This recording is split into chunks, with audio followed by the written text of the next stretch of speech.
চাকরি করব। তো যাই হোক ওটা আর হয়নি। পরে ছেলেটাকে দিয়ে আমার বিয়ের জন্য খুব চেষ্টা করেছিলাম, আমি বিয়ে করবো না। তখন আবার আলামিন আমাকে তার 2 দিন পরে ফোন দিছে।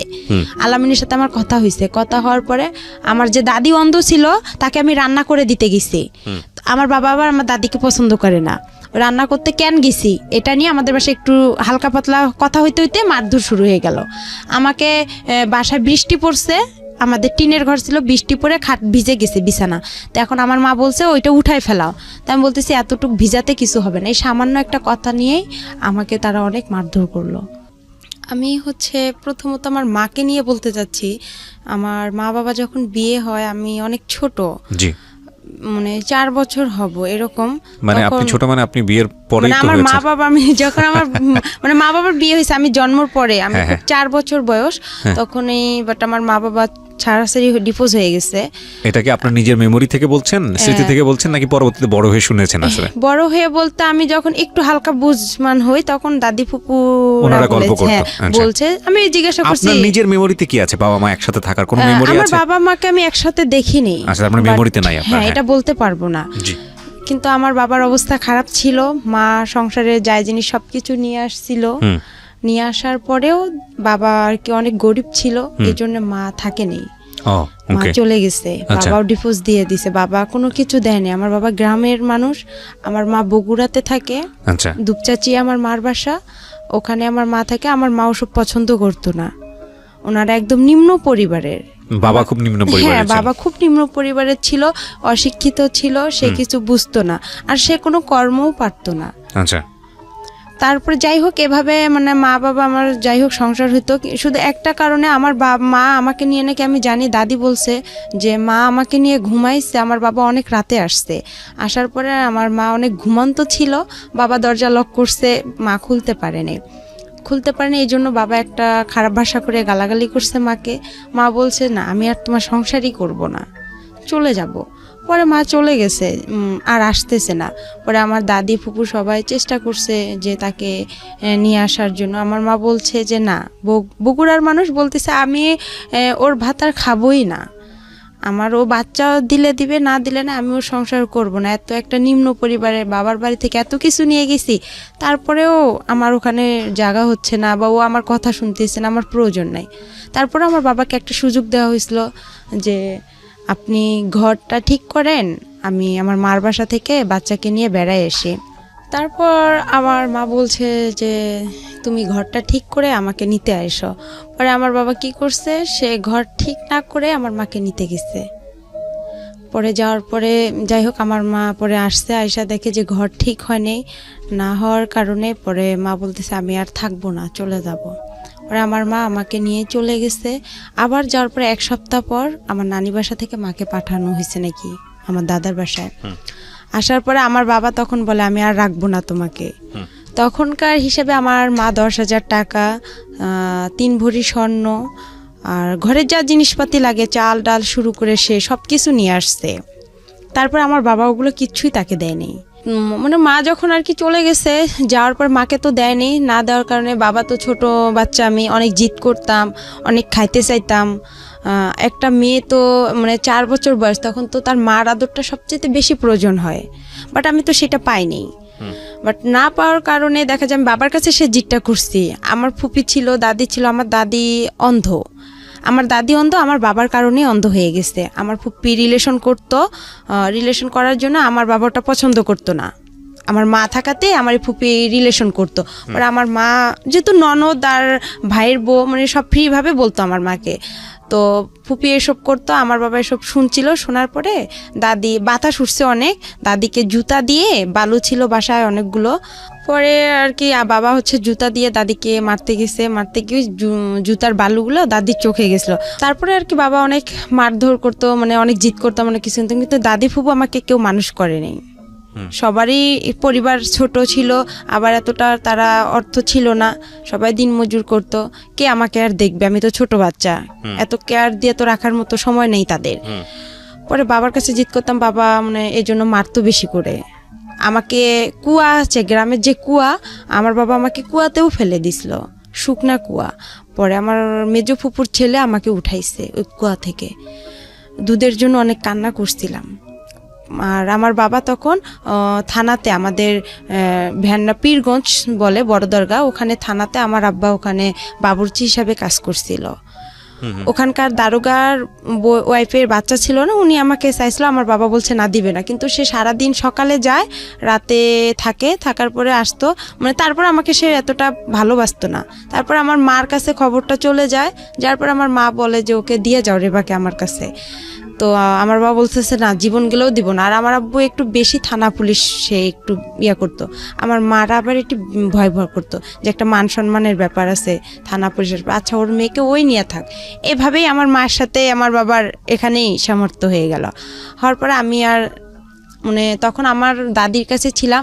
আমার রংপুরে আমার ছোট মার বাসা, ওখানে আমার আব্বু যে বাবুর্চির কাজ করতো, ওখানে যে আবার থানাতে আরেক লোক উনি জানি কি কাজ করতো এটা জানি না, বাট উনি আবার বলছিল যে এখানে আমাদের রংপুরে এক মহিলা আছে, তুমি কি তাকে বিয়ে করবা? ওই মহিলার হচ্ছে আগে বিয়ে হয়ে গেছে, এরকম তুমি যে বিয়ে করতে চাও। তো আমার বাবা বলছে আমার একটা মেয়ে আছে, কিন্তু তাকে বলতে হবে যে আমার মেয়েটা আছে, এভাবে তাকে দেখতে হবে। তারপরে যাই হোক তারা বিয়ে করছে আমাকে। তারপরে দেখা যায় মানে হালকা আমি যে একটু বুঝি যে মা কীরকম না, এতটাও বুঝি না যে আমার ওটা সৎ মা বা এরকম। ওখানে গেলাম, আমরা ভাড়া বাড়িতে উঠলাম রংপুরে শহরের ভিতরে। ভাড়া বাড়িতে ওঠার পরে আমার আব্বা ওখানে আপনার প্রথমে কাঁচামালের ব্যবসা দিল। কাঁচামালের ব্যবসা দেওয়াতে আমার আব্বু অনেক লস খাইলো। লস খাওয়ার পরে সে মানুষকে অনেক বাকি টেকে দিয়ে আমার সৎমা বাবার বাড়ি থেকে জায়গা বিক্রি করে আনছে।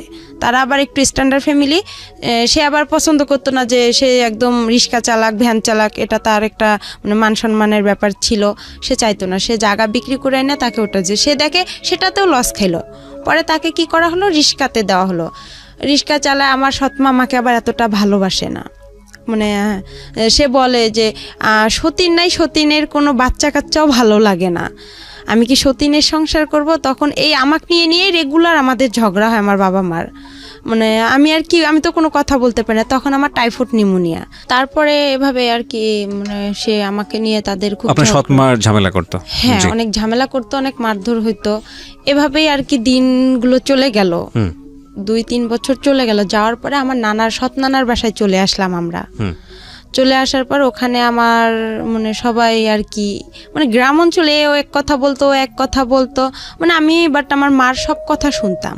আচ্ছা, যাতে আমি এতটুকু আমার মেধাতে ছিল যাতে সে আমাকে ভালোবাসে, আমি যাতে তার কাছে মার আদরটুকু আপনি কি ছোটবেলাতে বুঝতেন যে ইনি আমার সৎ মা, ইনি আমার আসল মা না? এটা বুঝতেন? এতটা বুঝতাম না। আচ্ছা, ওই সময় অন্য কোনো ভাই বোন ছিল না? শুধু আপনি একাই ছিলেন? শুধু আমিই ছিলাম। শুধু আপনিই ছিলেন, ওকে। তখন আমার মার এতটা বয়স ছিল না, আমার সৎ মার ওনারও হালকা বয়স ছিল। জি। তারপরে নানার বাসায় আসলাম, আসার পর গ্রাম অঞ্চলে এক কথা বলে, ও এক কথা বলে, তখন আরো আমার খারাপ লাগে। তখনই আস্তে আস্তে বুঝতে পারি যে এটা আমার সৎ মা, বা যাই হোক আমাকে অনেক মারে, এটা করে, আমি সব কাজ করি তার মন জোগার জন্য। না, এখানে একটা আছে, আমার ভাই হয় শহরে, আমার একটা ভাই, ওই আমার সৎ মার ছেলে হয়, ওই ছেলেকে শহরে তখন আমি সম্পূর্ণ দেখাশোনা করি। কিন্তু ওর যখন আমার মার গর্ভে থেকে হয়েছে তখন থেকে ওর আমি যে হাগু মুতু করে যে কাপড়গুলো আমি সম্পূর্ণ ধুয়ে দিছি, আমার সৎমাকে কিন্তু কিছু করতে দেয়নি। যাই হোক, ঠিক আছে, হ্যাঁ বলেন। তারপরে এখান থেকে আমরা চলে আসলাম আমার নানার বাসায় শেখপাড়া, আমাদের রংপুরে শেখপাড়া। যখন আসলাম, আসার পরে ওখানে বড় হলাম আস্তে আস্তে। ওখানে আমাকে স্কুল ভর্তি করে দেওয়া হলো, প্রাইমারি স্কুলে। ওখান থেকে আমি মানে 3তে যখন উঠলাম তখন আমার বাবা কি করলো, আমার মার সাথে রেগুলার ঝগড়া হয়। আমার বাবা আবার সৎ মা, তারপরে ওনার যে ফ্যামিলি আত্মীয় স্বজনগুলো আছে তাদের সঙ্গে কথা বলে না। আবার যদি আমি একটু কথা বলি, দেখা যাচ্ছে আমার আব্বু মানে হাতের কাছে লাঠি পাবো বা যা দা বটি যেটা পাবে সেটা দিয়ে আমাকে মার শুরু করবে। আচ্ছা। আবার আমার মা কথা বলে ওনার সাথে অশান্তি শুরু করতো। মানে আপনি কার সাথে কথা বললে অশান্তি শুরু করতো? সেটা হচ্ছে আমার সৎ মার যে ফ্যামিলির যে কেউ হোক, তাদের সঙ্গে কথা বললেই সমস্যাটা? হ্যাঁ, সমস্যা করতো উনি। আমার মাও যদি কথা বললো তাও সমস্যা করতো আমার বাবা। আচ্ছা। এভাবেই দিনগুলো গেল। যখন আমি 3তে উঠলাম, 3তে ওঠার পরে আমার বাবা কি করলো, আমার মা ভ্যান কিনে দিল আমার বাবাকে। তখন আমার ছোট মামা, উনি আবার স্কুলের মাস্টার, হাই স্কুলের।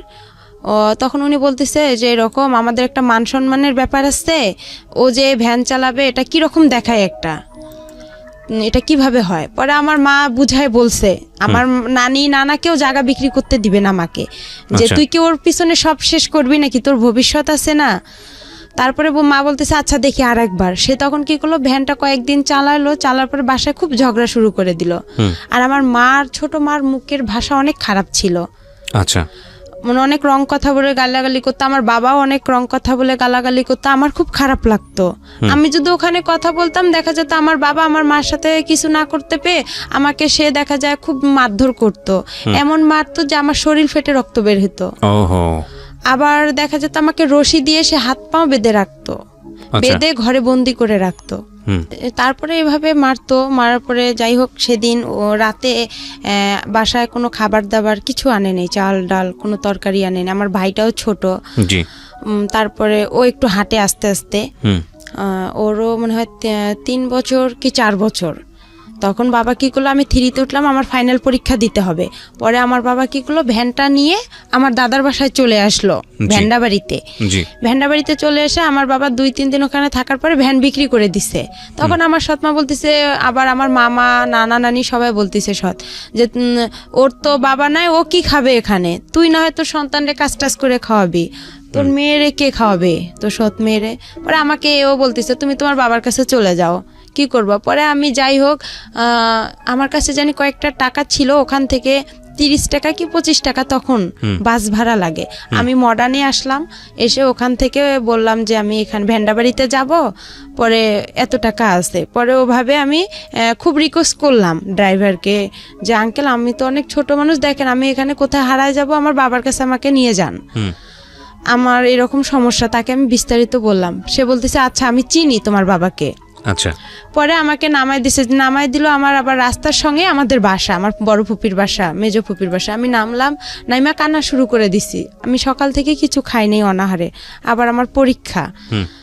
আর তারপরে আমি বললাম যে আমার তো এরকম পরীক্ষা, আমার পরীক্ষা পরে দেওয়া হলো না, পরে বাবার সঙ্গেও দেখা হলো না দেখা হওয়ার কারণে পরে বাবা মানে সন্ধ্যার দিকে বাবার সাথে দেখা হলো যে আপনি আমাকে ছেড়ে আসছেন কেন।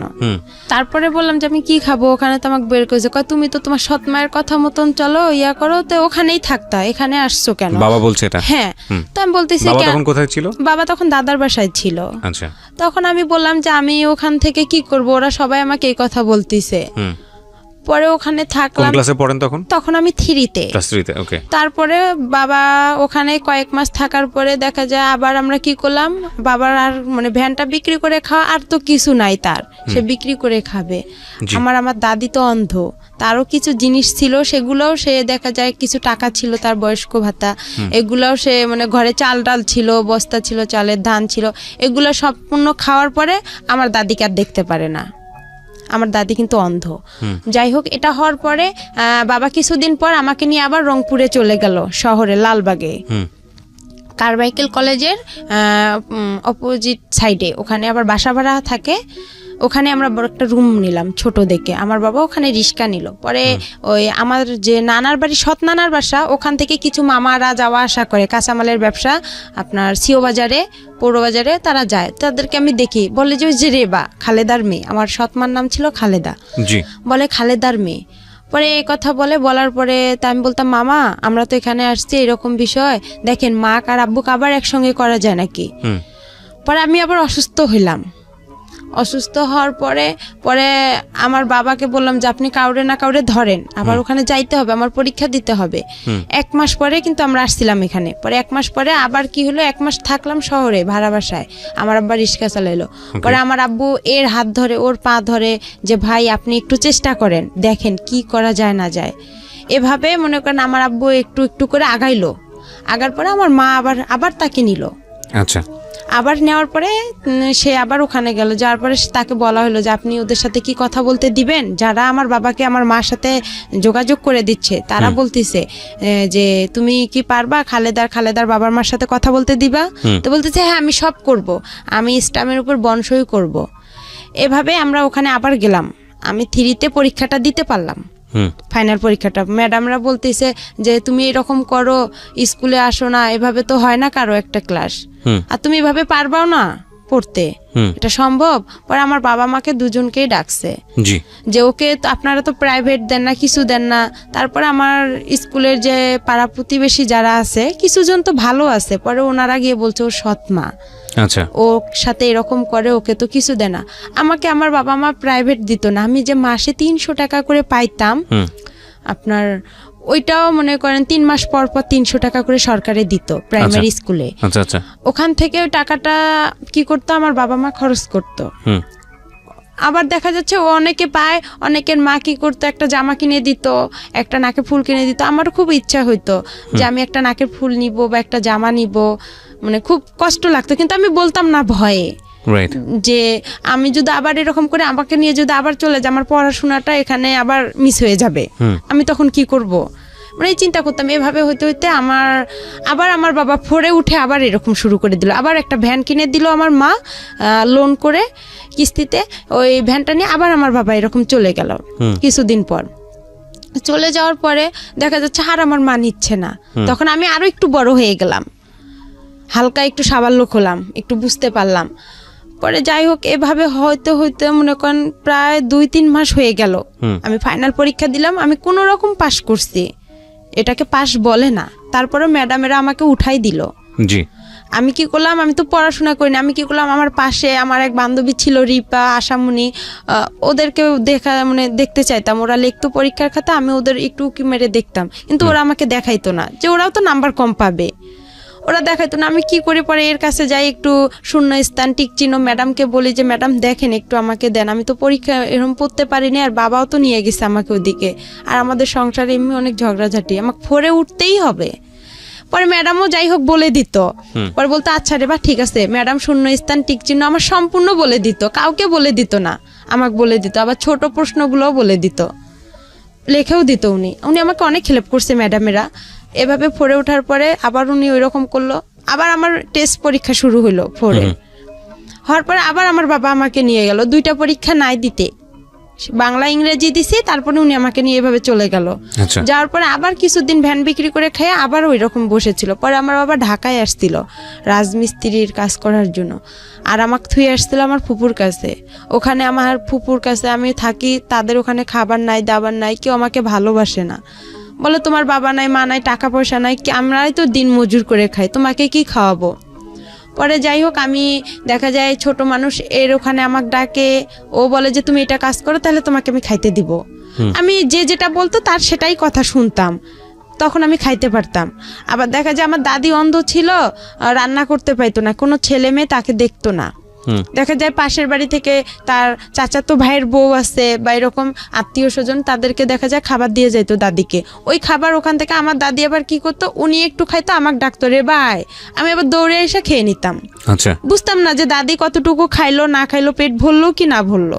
পরে আমার বাবা ওখান থেকে আসার পরে আমার বাবার খুব অবস্থা খারাপ ছিল, সে অসুস্থ ছিল, তার পুরা শরীরে পক্স বের হয়েছিল, তার হাতে কোনো টাকা পয়সা নাই। তার মেজো বোনের কাছে থাকলাম, তারাও আমাদের খাইতে দেয় না। আর একদিন হঠাৎ বৃষ্টি আসছে, খুব জোরে বৃষ্টি, আর খুব ঠান্ডা লাগতেছে, টিন দিয়ে পানি পড়তেছে। আমার বাবার আমি শুই, কিন্তু আমার ফুপি আমাদেরকে খেতা বালিশ কোনো কিছুই দেয়নি, বলতেছে তোমরা যেরকম অভিনয় করো সেরকম এখন থাকো, এভাবে তোমার বেশি তেল বান্ধা গেছে, আমার বাবাকে বলতেছে। তা আমি বলছি ফুপু আমাকে অনেক ঠান্ডা লাগতেছে, দেন একটা খেতা দেন। তো বলতেছে না, সে দেয়নি। ওভাবেই ছিলাম। থাকার পরে আমার বাবা 2 দিন পর আবার রংপুরে চলে গেল। রংপুরে যাওয়ার পরে আবার ওভাবেই সে এরে হাত ধরে, ওর পা ধরে আমার সৎমার কাছে গেল। আমার সৎমা তাকে আবার গ্রহণ করে নিল। নেওয়ার পরে আমি 5-এ সমাপনী পরীক্ষা দিলাম 2010-এ।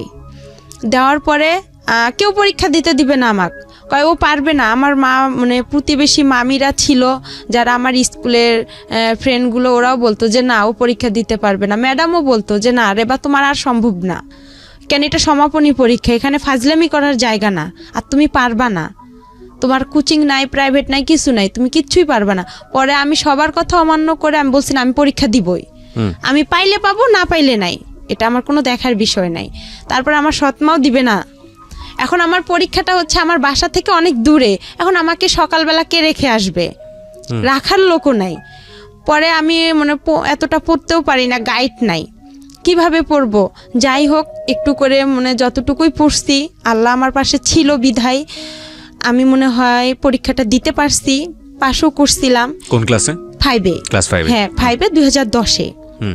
পরে আমার একটা মামাতো ভাই আমাকে রেগুলার রেখে আসতো সকালবেলা, আর আসার সময় আমি হেঁটে আসতাম, বান্ধবীদের সাথে হেঁটে আসতাম, ওখানে একটা ছেলের সঙ্গেও আসতাম। ওই ছেলেটাকে আমার প্রথম 5-এ ওকে পছন্দ হয়েছিল, ওর নাম হেলাল ছিল, ওর বাসা আমাদের ওখানে পানবাড়িতে। ওকে খুব আমি পছন্দ করছিলাম, কিন্তু ও বুঝতো না যে আমি ওকে কতটা পছন্দ করি, আর আমিও বুঝতাম না যে প্রেম কি জিনিস, কিন্তু ভালো লাগতো ওকে। কোন ছেলেটাকে এটা? এটা হেলাল, ওর নাম হচ্ছে হেলাল। আমাদের স্কুলের না, ও অন্য স্কুল থেকে আর কি পরীক্ষা দিতে গেছিলাম আমরা। আচ্ছা, ও একই ক্লাসে ছিল? হ্যাঁ, একই ক্লাসে সমাপনী পরীক্ষা দিতে গেছিলাম। ওকে। তখন তো অন্য স্কুল থেকে দেখা যায় যে একটা বোর্ডে আমরা সবাই পরীক্ষা দিছি। পরে ও আমাদের ক্লাসেই বসতো, আমার পাশে 2জন ছেলে ছিল, আমি মাঝখানে ছিলাম। পরে ওদের দেখছি, আমি নিজেও কিছু বাসায় পড়ছিলাম, ওগুলা দেখে আমি পরীক্ষা দিছিলাম। পরে ওই ছেলেটাকে খুব পছন্দ হয়েছিল, মানে ওর সাইকেলে আমি একদিন আসছিলাম, আর বাকি দিনগুলো আমি হেঁটে হেঁটেই আসছি। আর তখন খুব কষ্ট লাগতো, আর আমি মানে অনেক কিছু খাইতে ইচ্ছা করছিল, যে পরীক্ষা দিতে আসছি আমি কিছু খাই, বা অনেকে তো খাইতেছে, আমার সেরকম টাকা ছিল না। বাবা চুরি করে আমাকে যে টাকাটা দিছিল, আমি ওই টাকাটা খাইতাম না। যে টাকাটা আমি জমায় হয়, আমার আবার একটু চুল বড় ছিল, আর আমি সাজগোজ খুব পছন্দ করি। আর আগে আমি একটু চাইতাম যে আমি মানে একটা লং জামা পরবো না, একটু শর্ট জামা পরবো, একটু ভালো জামা পরবো, কম দামি পরবো না, ভালো পরবো। টাকা একটু বেশি লোক, টাকাগুলো জড়ায় দেখা যেত আমি একটু মেরিল কিনতাম, বা একটা টিপের পাতা কিনতাম, বা একটা চুড়ি কিনতাম, এরকম কিছু কিনতাম, একটু শ্যাম্পু কিনতাম। এভাবে আমি টাকাগুলো খরচ করতাম না, জড়ায় রেখে দিতাম আমার কাছে। রাখার পরে এভাবে আমি পরীক্ষা দেওয়া হয়ে গেল, আমার রেজাল্টও বের হলো। রেজাল্টে আমি সেরকম ভালো পাইনি, আমি 2nd ডিভিশন, ওটা তখন জানি কি ছিল, কিন্তু কোন ক্লাসে? 5-এ সমাপনী আমার শুরুতে। ঠিক আছে, আপনি পাস করেছেন। হ্যাঁ, তারপর? কোনো রকম পাস করেছি, করার পরে আমাকে 6-এ 11তেই ভর্তি শুরু হচ্ছে। পরে ওখানে আমাকে ভর্তি করা হলো। আমাকে ভর্তি করবে না, আমার মা বলতেছে না ও পারবে না, আমাকে বিয়ে দিয়ে দিবে। আমার বিয়ের জন্য ছেলে খুঁজতেছে অনেক, এরা বিয়ের জন্য ছেলে খুঁজতেছে। এক ছেলে, ও হচ্ছে, এটা বলবো কি না বলবো এটা অনেক খারাপ কথা, আমি চাচ্ছি না যে এই কথাটা না চাইলে বলা দরকার নেই। এটা আপনি বুঝান আপনাদেরকে কি হয়েছে। হ্যাঁ, এই ছেলেটা একটা দুর্ঘটনা ঘটাইছে, ঘটার পর ওই ছেলেকে দিয়ে আমার বিয়ের কথা বলতেছে আমার মা। ছেলে আপনার গ্রাম অঞ্চলে টলি চালায়, পাওয়ার টলি, জমি চাষ করে।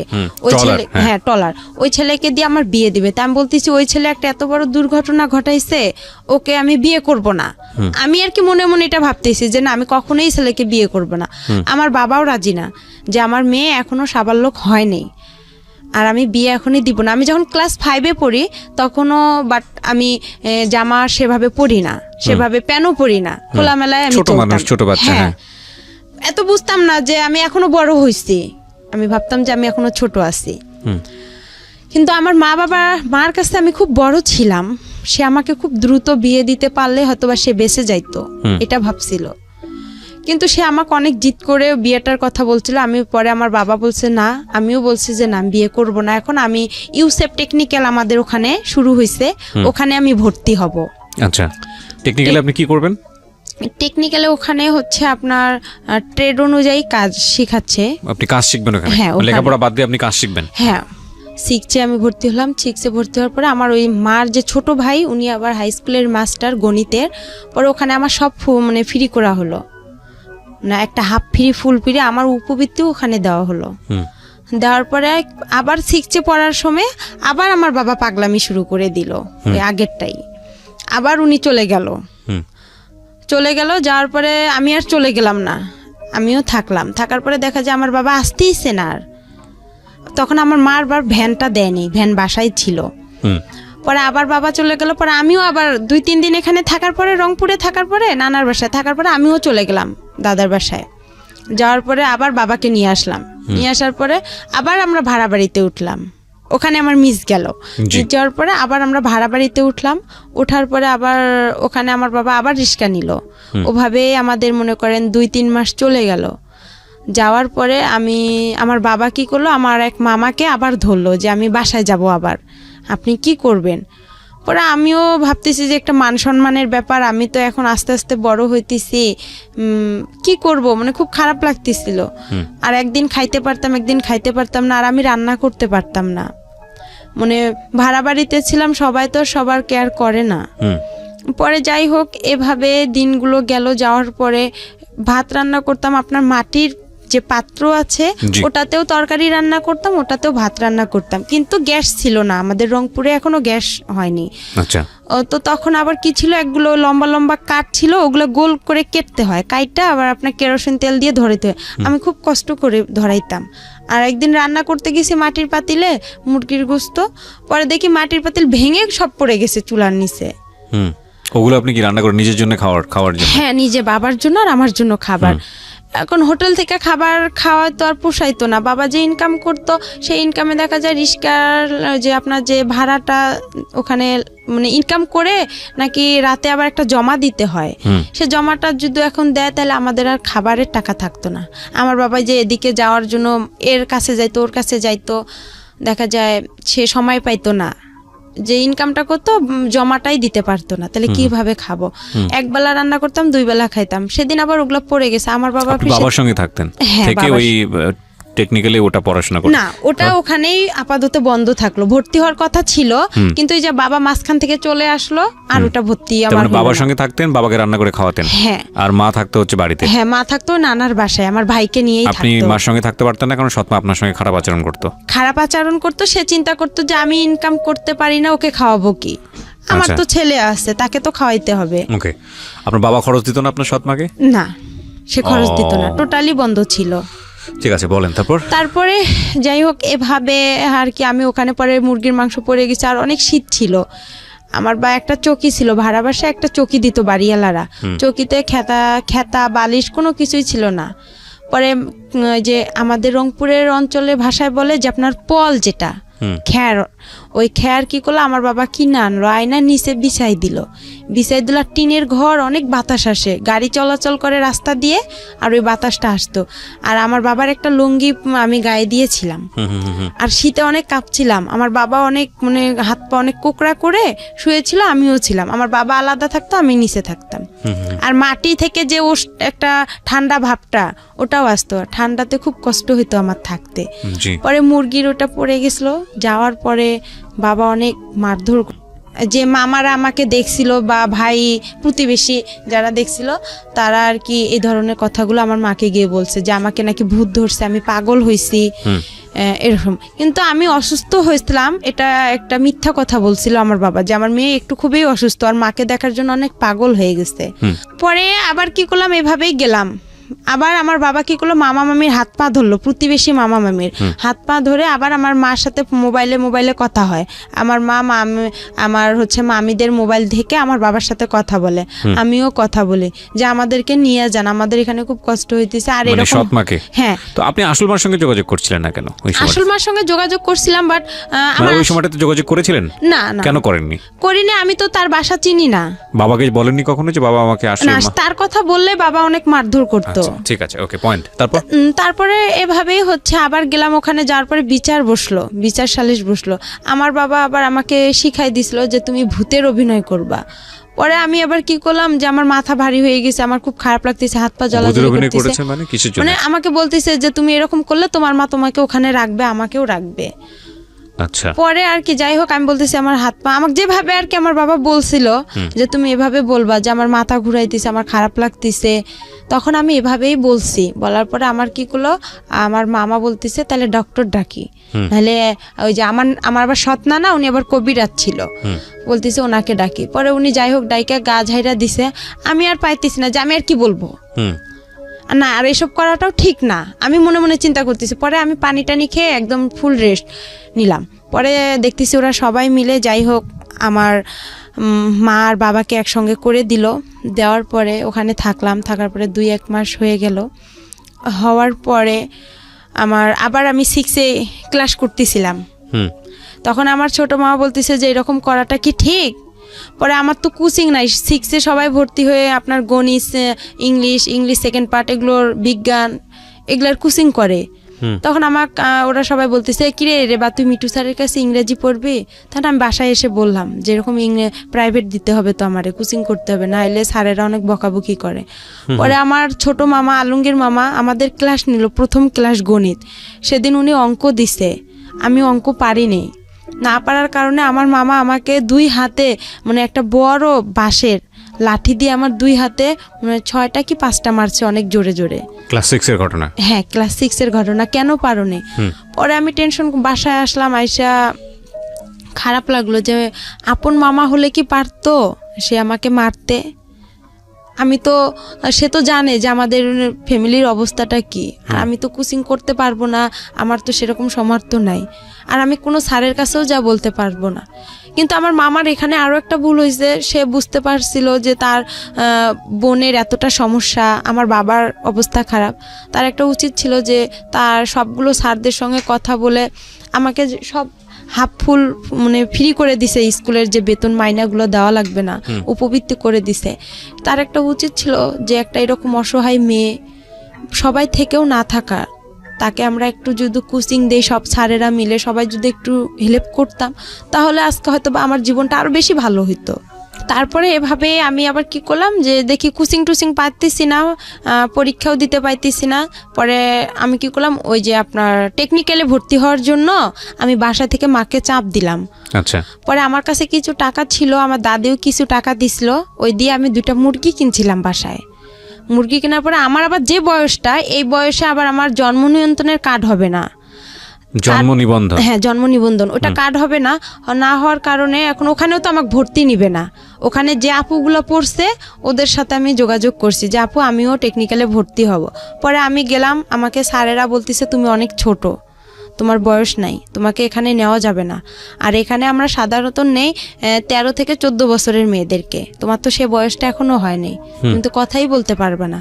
পরে আমি বললাম স্যার আপনারা তারপরে দেখেন না, এখানে তো গরিব অসহায় মেয়েদেরকে বেশিরভাগ নেওয়া হয়, যাদের পরিবার খারাপ।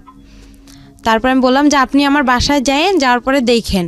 পরে সেদিন গেলাম, নিল না আমাকে। তারপরে আবার আমি বাসায় আসলাম, আসার পরে মাকে বললাম যে আমাকে তো নিতেছে না।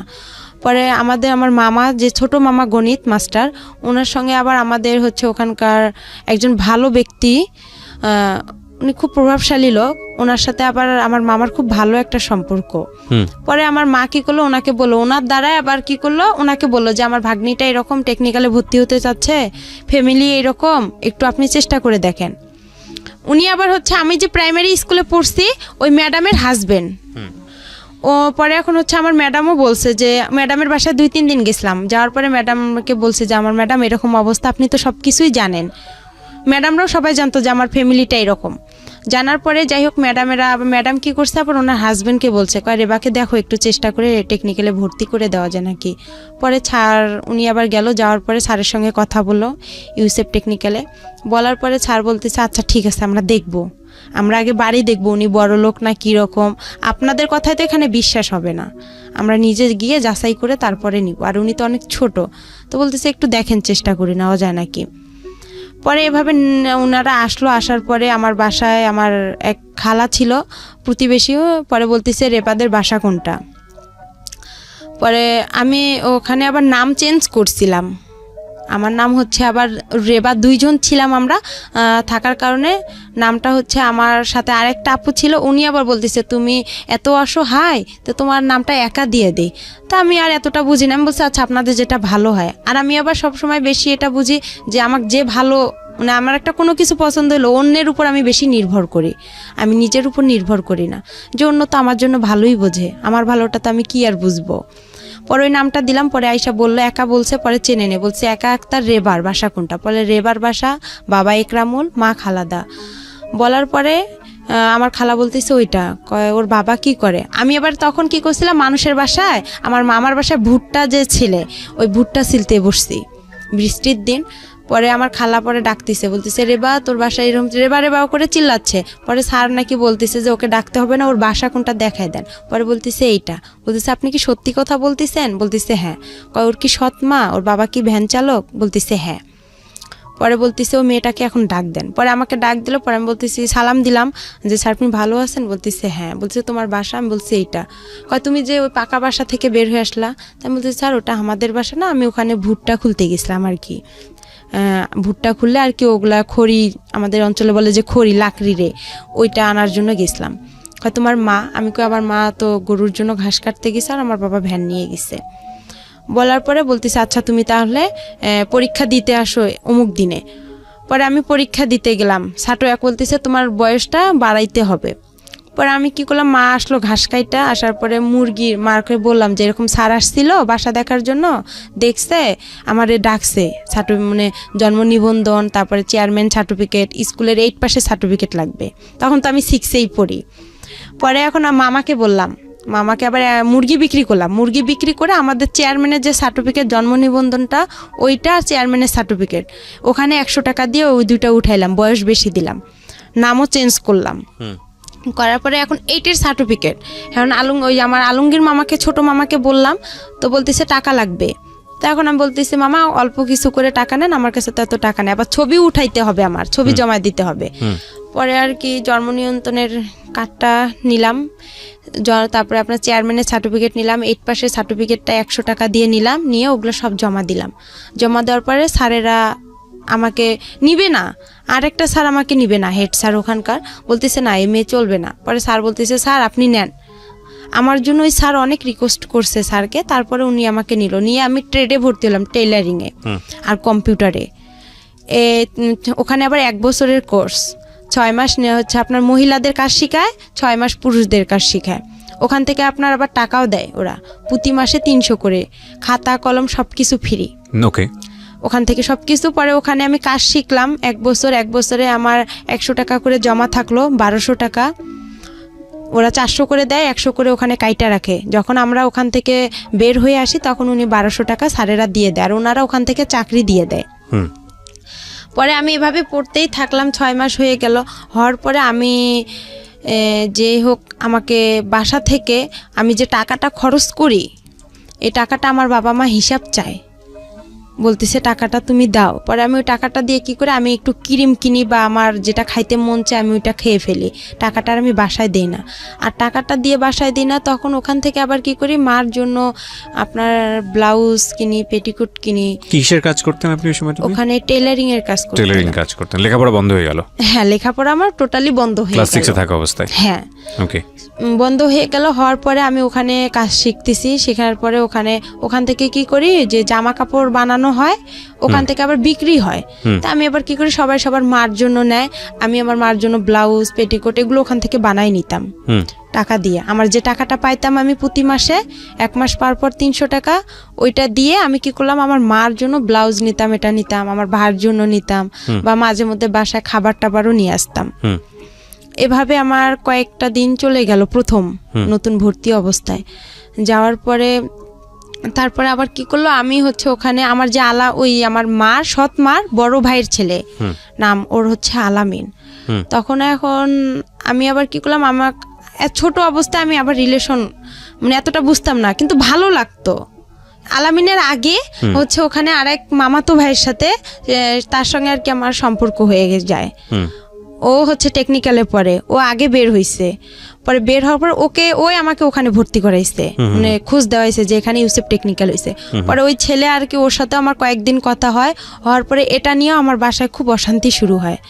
আমার মা আমাকে অনেক মারধর করে। আর আমি যে টেকনিক্যালে আপনার সকাল আমার 8টা বাজে মানে ক্লাস শুরু হইতো, আমি সকালবেলা উঠতাম, উঠে আপনার আরবি পড়তে যাইতাম, মুক্তব বলে, মুক্তবে যাইতাম। ওখান থেকে এসে আবার বাসায় প্লেট ঘরটা ঝাড়ু দিতাম, আবার গোবর যে উঠায়, আমাদের গরু ছিল, গোয়াল ঘর, এগুলো পরিষ্কার করতে, হ্যাঁ, এগুলো সম্পূর্ণ কাজ করতাম। করে ভাত পাইলে পাইতাম, না পাইলে এভাবে আমি অনাহারে চলে যাইতাম। আর আসতাম 1টা বাজে, 1টা বাজে আসায় আমি আবার কি করতাম, উঠান ঝাড়ু দিতাম, সব কাজকর্ম করে তারপরে একটু ভাত খাইতাম। খাইয়া যদি একটু বিশ্রাম নিতাম, মা চিল্লাচিল্লি করতো, অনেক গালাগালি করতো খারাপ ভাষা করে। ওকে, পরে বলতো যে, আর ওই ছেলের সাথে আমাকে যখনই একটু দেখতো তখনই আমার মা মনে করতো যে আমি কি না কি করে ফেলছি। আইসা আমাকে মনে করেন হাতে যদি পাশুন থাকতো পাশুন দিয়ে মারতো, লাঠি পাইতো লাঠি দিয়ে মারতো। খুবই অশান্তি শুরু করতো আমার ওই মা। ওকে, আর আমি ভালো ঠিকভাবেও আমার মা আর বাবার কাছে আমি এমন কিছু পাইনি যে তারা আমাকে আদর দিছে, ভালোবাসা দিছে, মানে এতটুকু পাইনি। আমি যে মার যে মা, আমি ওনার কাছ থেকে সবসময় একটা জিনিস চাইতাম, যে উনি যখন ওনার সন্তানকে ভাত উঠায় খাওয়াইতো ভাইয়া, তখন আমার খুব ইচ্ছা করতো যে আমাকেও মা ভাত উঠায় খাওয়াবে। আমি তখন বলতাম যে আমারও একটু খাওয়ান। সে ঘৃণা করতো, আমার মুখ থেকে ভাতটা পড়বে বা তার ছেলেরে খাওয়াবে, সে চাইতো না। আর যখন ওই ছেলেটার সঙ্গে আমাকে দেখতো তখনই খুব মারধর করতো। আমার ওই ছেলেটার মাও আমাকে অনেক বকাবকি করতো। আর আমি পারতাম না, যে আমি আবার চিন্তা করতাম যে ছেলেটাকে বিয়ে করলে হয়তো বা, আমি এতটুকু বুঝতাম না যে ওই ছেলেটার সাথে আমি কথা বলে হয়তো বা মান সম্মান শেষ হবে বা এগুলো কিছুই বুঝতাম না। জাস্ট ভালো লাগতো এটাই। হ্যাঁ, জাস্ট ভালো লাগতো, কিন্তু এরা কেউ বুঝতো না। এরাই এটা নিয়ে সবসময় বাড়াবাড়ি করতো। আর আমার মা বাবা কোথাও যাইতো, আমার ঘরে তালা মারিয়া যাইতো। আর আমি সব কাজ করছি সৎ মায়ের, আমার এমন কোনো ভুল ছিল না। সে আমাকে শাসন করছে ঠিক আছে, কিন্তু এরকম করে শাসনটা আসলে তার ঠিক হয়নি। সে আমাকে পারতো, বুঝাই বলতে পারতো, কিন্তু সে মারলে যে আমাকে মারধর করবে আর আমি বুঝবো, এটা কিন্তু ঠিক না। বন্ধ হওয়ার পরে আমি আমার ওখানে টেকনিক্যালে আমার 3 মাস হওয়ার পরে আমি কাজটা আমার রানিং হয়ে যায় ওখানে। কাজ রানিং হওয়ার পরে আমার মামি বলতো যে, এরকম এক মামি বলতো যে তুই তো অনেক বড় হয়ে গেছিস। তখন একটা ফোন কিনলাম আমি চুরি করে। ওই আলামিনের বোন ছিল ফেন্সি, ও আবার অনার্সে পড়তো কারমাইকেলে। পড়ার পরে ওই আপুর সাথে আবার আমার বেশি একটু ভালো সম্পর্ক ছিল। ও কিছু করলে আমাকে এসে বলতো, কোথাও গেলে আমাকে নিয়ে যেত। মানে আমাকে খুবই ভালোবাসতো, আদর করতো ওই মামিরা, আলামিনের বাবা মা, ওর বোন। ওখানেই বেশিরভাগ খাওয়া দাওয়া হইতো। তারপরে এভাবে আমাকে ওই মামি আবার বলতেছে, ফোন কিনলাম, কেনার পরে ওই ফেন্সি আপুর সিমটা আমার কাছে ছিল। ওই সিমে আবার ছিল ওর আলামিনের নাম্বার। আচ্ছা, তখন আবার কি করলাম, ওর সঙ্গে আমি কথা বললাম। কথা বলার পরে 2-1 দিন কথা বলার পরে আমার ওই মামি আবার বলতেছে যে তুই আলামিনের সাথে রিলেশন করতে পারিস, সম্পর্ক করতে পারিস। আলামিন দেখতে শুনতেও ভালো, ছেলেটা চাকরি করে কাজী ফার্মে। ও কিন্তু ওই ইউসেফ টেকনিক্যাল থেকে ওয়েল্ডিংয়ে কাজ শিখে ও কাজী ফার্মে গেছে তেঁতুলিয়ায়। তা আমার মামি এখন আমাকে বুদ্ধি দিতেছে যে তুই ওই ছেলেটার সাথে দেখ সম্পর্ক করতে পারিস নাকি, আলামিন ভালো, ও চাকরি করে, তুইও তো চাকরি করবি, তুইও তো ইউসেফে কাজ শিখতেছিস। এভাবে বলার পরে তারপরে যাই হোক আমি ওর সাথে সম্পর্ক শুরু করলাম। সম্পর্ক শুরু করার পরে কিছুদিন যাওয়ার পরে এখন আমার মা যাই না গেছে যে আমার ফোন আছে। আর আলামিনের সাথে আমার খুবই কথা হয় ফোনে। আচ্ছা, কিন্তু ও আমার সাথে সম্পর্ক করতে চায় না। তারপরেও আমার কেন যেন ওকে আবার ভালো লেগে যায়। প্রথমে ওকে আমি দেখতে পাইতাম না, ওকে মানে খুব খারাপ লাগতো। আমি বলতাম যে তোর গা, ও যদি ছুটিতে আসতো ওদের বাসায় আমি যাইতাম, তো বলতাম যে তোর গা গন্ধ করে, তুই আমার কাছে আসবি না। আর ও আমাকে মারতো, দেখতে পারতো না। আর দেখতে পারতো না বিধায় আমার বাবা যে আমাকে মারধর করতো। আর আমার বাবা কোনো কিছু হলেই থানা পুলিশ যাইতো। তো ওই আমাকে বলতো যে ওচি সাহেবের মেয়ে আসছে, দারোগা সাহেবের মেয়ে আসছে, আমাদের বাসা থেকে চলে যা, তুই এখান থেকে যাইতে বলছি, যা চলে যা, এরকম করতো। ওকেও আবার আমি দেখতে পারতাম না। কিন্তু হঠাৎ করে আমার ওর সাথে এভাবে প্রেম একটা হয়ে যাবে আমি ভাবতে পারি না। যাই হোক, ওর সাথে আমার এভাবে কথা চলতেইছে। তারপরে আমি ওখানে 1 বছর কাজটা কমপ্লিট করলাম। করার পরে ও আসলো চাকরি থেকে। আমি আবার চাকরিতে যাব, আপনার স্যারেরা চাকরিতে দিবে। আমার বাসা থেকে কেউ আমাকে চাকরিতে যাইতে দিবে না, আমার সৎমা যাইতে দিবে না, বিয়ে দিয়ে দিবে। আমার বলতেছে বাহিরে মানুষ যাওয়া ভালো না। ও এখানে আরেকটা কথা আছে, আমি যখন টেকনিক্যালে ভর্তি হইলাম ভাইয়া, তখন আমার যে মুরগি 2টা ছিল বলছিলাম, ওই মুরগি 2টা যে বিক্রি করে আমি মনে করেন এগুলো কাজ সার্টিফিকেট, জন্ম নিবন্ধন এগুলো জোগাড় করে যে দিলাম, তখনও আমার ওই সৎ মামিরা বলছিল যে ও তো ওখানে গেলে একদম খারাপ মেয়ে হয়ে যাবে। ও যে খারাপ, গ্রামে কত ছেলের সাথে সম্পর্ক করে, আর ওখানে গেলে তো অনেক খারাপ হয়ে যাবে। তা আমি তাদেরকে বলছি যে আমি ওখানে গেলে কিছুই করব না, কেন আমি মনে মনে তো আলামিনের সঙ্গে কথা বলি। তখন আর আমি ওখানে কারোর সাথে সম্পর্ক করব। পরে আমার বাসা থেকে কিন্তু যাইতে দিবে না, টেকনিক্যালে কেউ ভর্তি হইতে দিবে না। আমার মাকে ও আইসা সবাই কানাকানি করে। আর আমার মা আমাকে অনেক মারধর করতো। পরে আমি স্যারদের হাত পা ধরছিলাম, এমন কি আমার হেড স্যারের পা পর্যন্ত চিপে ধরছি, ধরে বলছি স্যার আপনি আমার বাসায় গিয়ে একটু বললে হয়তো বা আমার মা রাজি হবে। পরে যাই হোক, স্যার আইসা কিন্তু বলার কারণে আমার মা রাজি হয়েছিল। কিন্তু আমার মামিরা আমাকে গ্রামের কেউ বলেনি যে মেয়েটা ওখানে গেলে ভালো হবে বা মেয়েটা একটা কাজ শিখবে, নিজের পায়ে দাঁড়াইতে পারবে। আমাকে এই উৎসাহটা কেউ দেয়নি।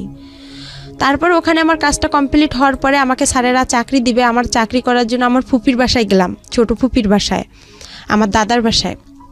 যায় ওদের কাছে আমার ফুপা আবার ইন্টার পাস। তা বললাম আপনি তো শিক্ষিত মানুষ, তো আপনি একটু কিছু ভালো মন্দ বুঝবেন।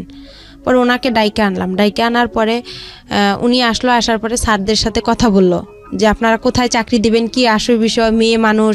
তো পরে স্যারেরা বললো যে আমাদের অনেক মেয়ে আছে, শুধু ও না, আমাদের এই ব্যাচের অনেক মেয়ে যাবে। আচ্ছা, ও ভালো জানে, কেন ও তো এতদিন পড়ছে, আর আমাদের এটা এমন খারাপ কোনো প্রতিষ্ঠান না, এটা আমাদের একটা সংস্থান থেকে এটা হয়েছে, আপনি চাইলে যাচাই করতে পারেন। আর পরে এখন স্যার বলতেছে দেখেন ওর তো সৎমা, আমার সৎমাও কিন্তু ওই আমার টেকনিক্যালে গেছে। ওখানে যাওয়ার পরে যাই হোক, পরে মাই কথাটা শুনতে পারছে। মা যখন শুনছে যে সৎমা বলছে আমার ফুপা যে ওর সৎমায় ওকে একটা ভালো কাজ দিন, আমার এই সৎমাই কথাটা শুনে আরও তার অবস্থা খারাপ হয়ে গেল। এভাবে আমি গাজীপুরে চাকরিতে আসলাম, গাজীপুরের নতুন বাজার, ওখানে আমি গার্মেন্টসে চাকরিতে আসলাম। আসার পরে আলামিনের সাথে আমার কথা হয়, কথা হওয়ার পরে এভাবেই আমার প্রায় অনেক বছর গার্মেন্টসে আমি 2 থেকে 3 মাস চাকরি করার পরে আমার ভালো লাগে না, সব মেয়েরা পালায় পালায় চলে যাচ্ছে, আমার সাথে যে মেয়েরা গেছে। আবার কিছু মেয়ে দেখতেছি আমার সাথে যারা ওখানে আছে, তারা একটা মেয়ের দুর্ঘটনা ঘটছে, আমি ওই দুর্ঘটনা দেখে আরো বেশি ভয় পাইছি যে আমারও না কি হয়ে যায়। পরে আলামিনকে বললাম যে এরকম অবস্থা, তো কইতেছে তুই চলে আয়, গার্মেন্টসে ভালো মেয়েরা যায় নাকি। পরে আমি ওখানে ঈদে ছুটি পাইলাম, ছুটি পেয়ে আমি কী করলাম, আমার যা জিনিসপত্র ছিল আমি সবগুলো নিয়ে চলে আসলাম। আসার পরে আবার আমি ইউসুফে গেলাম। ইউসুফে যাওয়ার পরে স্যারকে বললাম যে স্যার আমার তো ওখানে ভালো লাগতেছে না, আপনি আমাকে আবার একটা চাকরি দেন, আমি বাসায় কি করবো, নাহলে আমার বাসায় বিয়ে দিয়ে দিবে।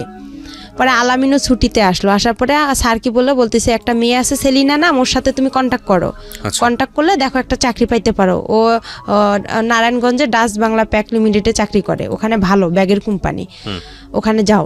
পরে ওই মেয়েটার সাথে আমি যোগাযোগ করলাম, করার পরে মেয়েটা আমাকে নিয়ে গেল, আমি বলতেছি আপু আমাকে নিয়ে যাও। পরে আমার বাবা কি করলো, ওই মেয়েটা আমি ও ফের আর একটা ওর বোনকে নিল, নেওয়ার পরে 3 জনে আমি চলে আসলাম নারায়ণগঞ্জে আসার পরে ওখানে আমার কয়েকটা দিন ডিউটি করলাম, 1 সপ্তাহ ডে 1 সপ্তাহ নাইট। ওখানেও আমার খুব কষ্ট লাগছিল, আমি ডিউটি করতে পাইতেছি না, হঠাৎ করে নাইট করব, খুব ক্লান্ত লাগতেছিল। বয়স কত আপনার যখন এই কাজগুলো করছেন? তখন আমার বয়স হাইয়েস্ট হলে আমার বয়সটা আমি বলতে পারবো না, কিন্তু কোন ক্লাসে পড়ার বয়স? 6-এ। 6-এ থাকা অবস্থায় ঘটনাগুলো ঘটছে। 6-এ তখন 1 বছর আমার গিয়ে হয়ে গেল, তাহলে 7 ক্লাস 6-7 এর বয়স, 7 বয়সের কথা। তখন এইভাবে আর কি মনে করেন ওখানেও যে ডিউটি করলাম, করার পরে এখন আমার বাসা থেকে আমার ফোন গেল, যাওয়ার পরে আমি ফোন গেল, আমার আলামিন ফোন দিল, দিয়ে বলতেছে তোর বাবা মা সারাসারি হয়ে গেছে।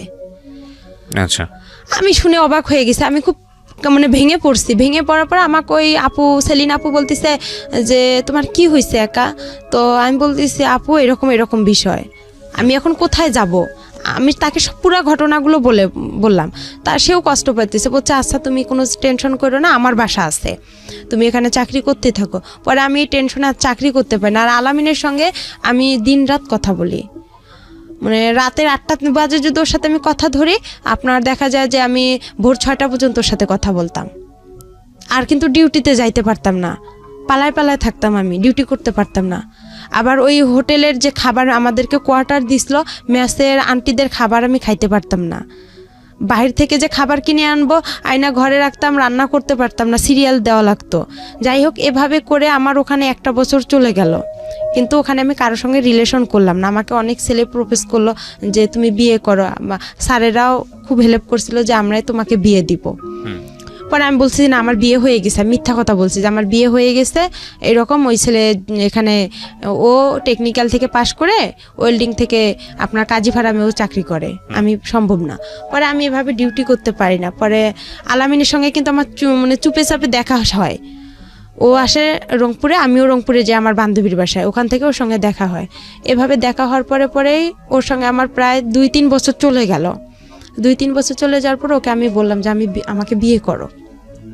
তো বলতেছে যে বয়স এই বয়সে আমাদের বিয়ে হবে না। তখন আমি বললাম যে এই বয়সে বিয়ে হবে না, তাহলে তোমার কি প্রেমের বয়স হয়েছে? প্রেম করতে বলছে হ্যাঁ আমার প্রেমের বয়স হয়েছে, আমার বিয়ের বয়স হয় নাই। তখন ওই মেসের আপুরা যারা বড় আপু ছিল সবাই আমাকে বলতেছে যে দেখো একা, তোমার ওই ছেলে তোমাকে কখনোই বিয়ে করবে না। তারপরে যাই হোক এভাবেই চলে গেল। পরে আমি আবার রংপুরে চলে আসলাম। ওই ছেলে আলামিন আমাকে মেসে থাকার জন্য টাকা দিল, আমি লালবাগে মেসে উঠলাম। ডাইরেক্ট রংপুর থেকে সেলিনা আপু, যে আপু আমাকে নারায়ণগঞ্জে নিয়ে গেছে, ওই আপুর বাসায় আসলাম। আসার পরে ওখান থেকে ওর খালাকে, আবার ওর খালা মেসের বুয়া ছিল, পরে ওই বুয়াকে বললো যে খালা দেখেন এই মেয়েটাকে মেসে উঠানো যায় নাকি, মেসের লোক আমাকে নিবে না মালিক, বলতেছে মেয়ে তো পড়াশোনা করে না, আর আমাদের এখানে যারা পড়াশোনা করে তার ভার্সিটির মেয়েরা এখানে হোস্টেলে থাকে, এ এইভাবে থাকবে আর এর টাকা কে দিবে। পরে খালা আবার বলতেছে দেখেন ওই মেয়ের বিয়ে হয়ে গেছে, শ্বশুর বাসা থেকে মেনে নিচ্ছে না, আপনি দেখেন একটু। পরে যাই হোক উনি আমাকে উঠাইলো, উঠার পরে 2-3 মাস আমাকে আলামিন মেসের সিট ভাড়া দিল, আমার খাওয়া খরচ দিল। পাশে আবার ওখানে থাকতে থাকতেই পাশের রুম লাবণী আপু আছে, লাবণী আপুর সাথে আমার খুব পরিচিত, উনি আবার রোকেয়া ভার্সিটিতে পড়ে।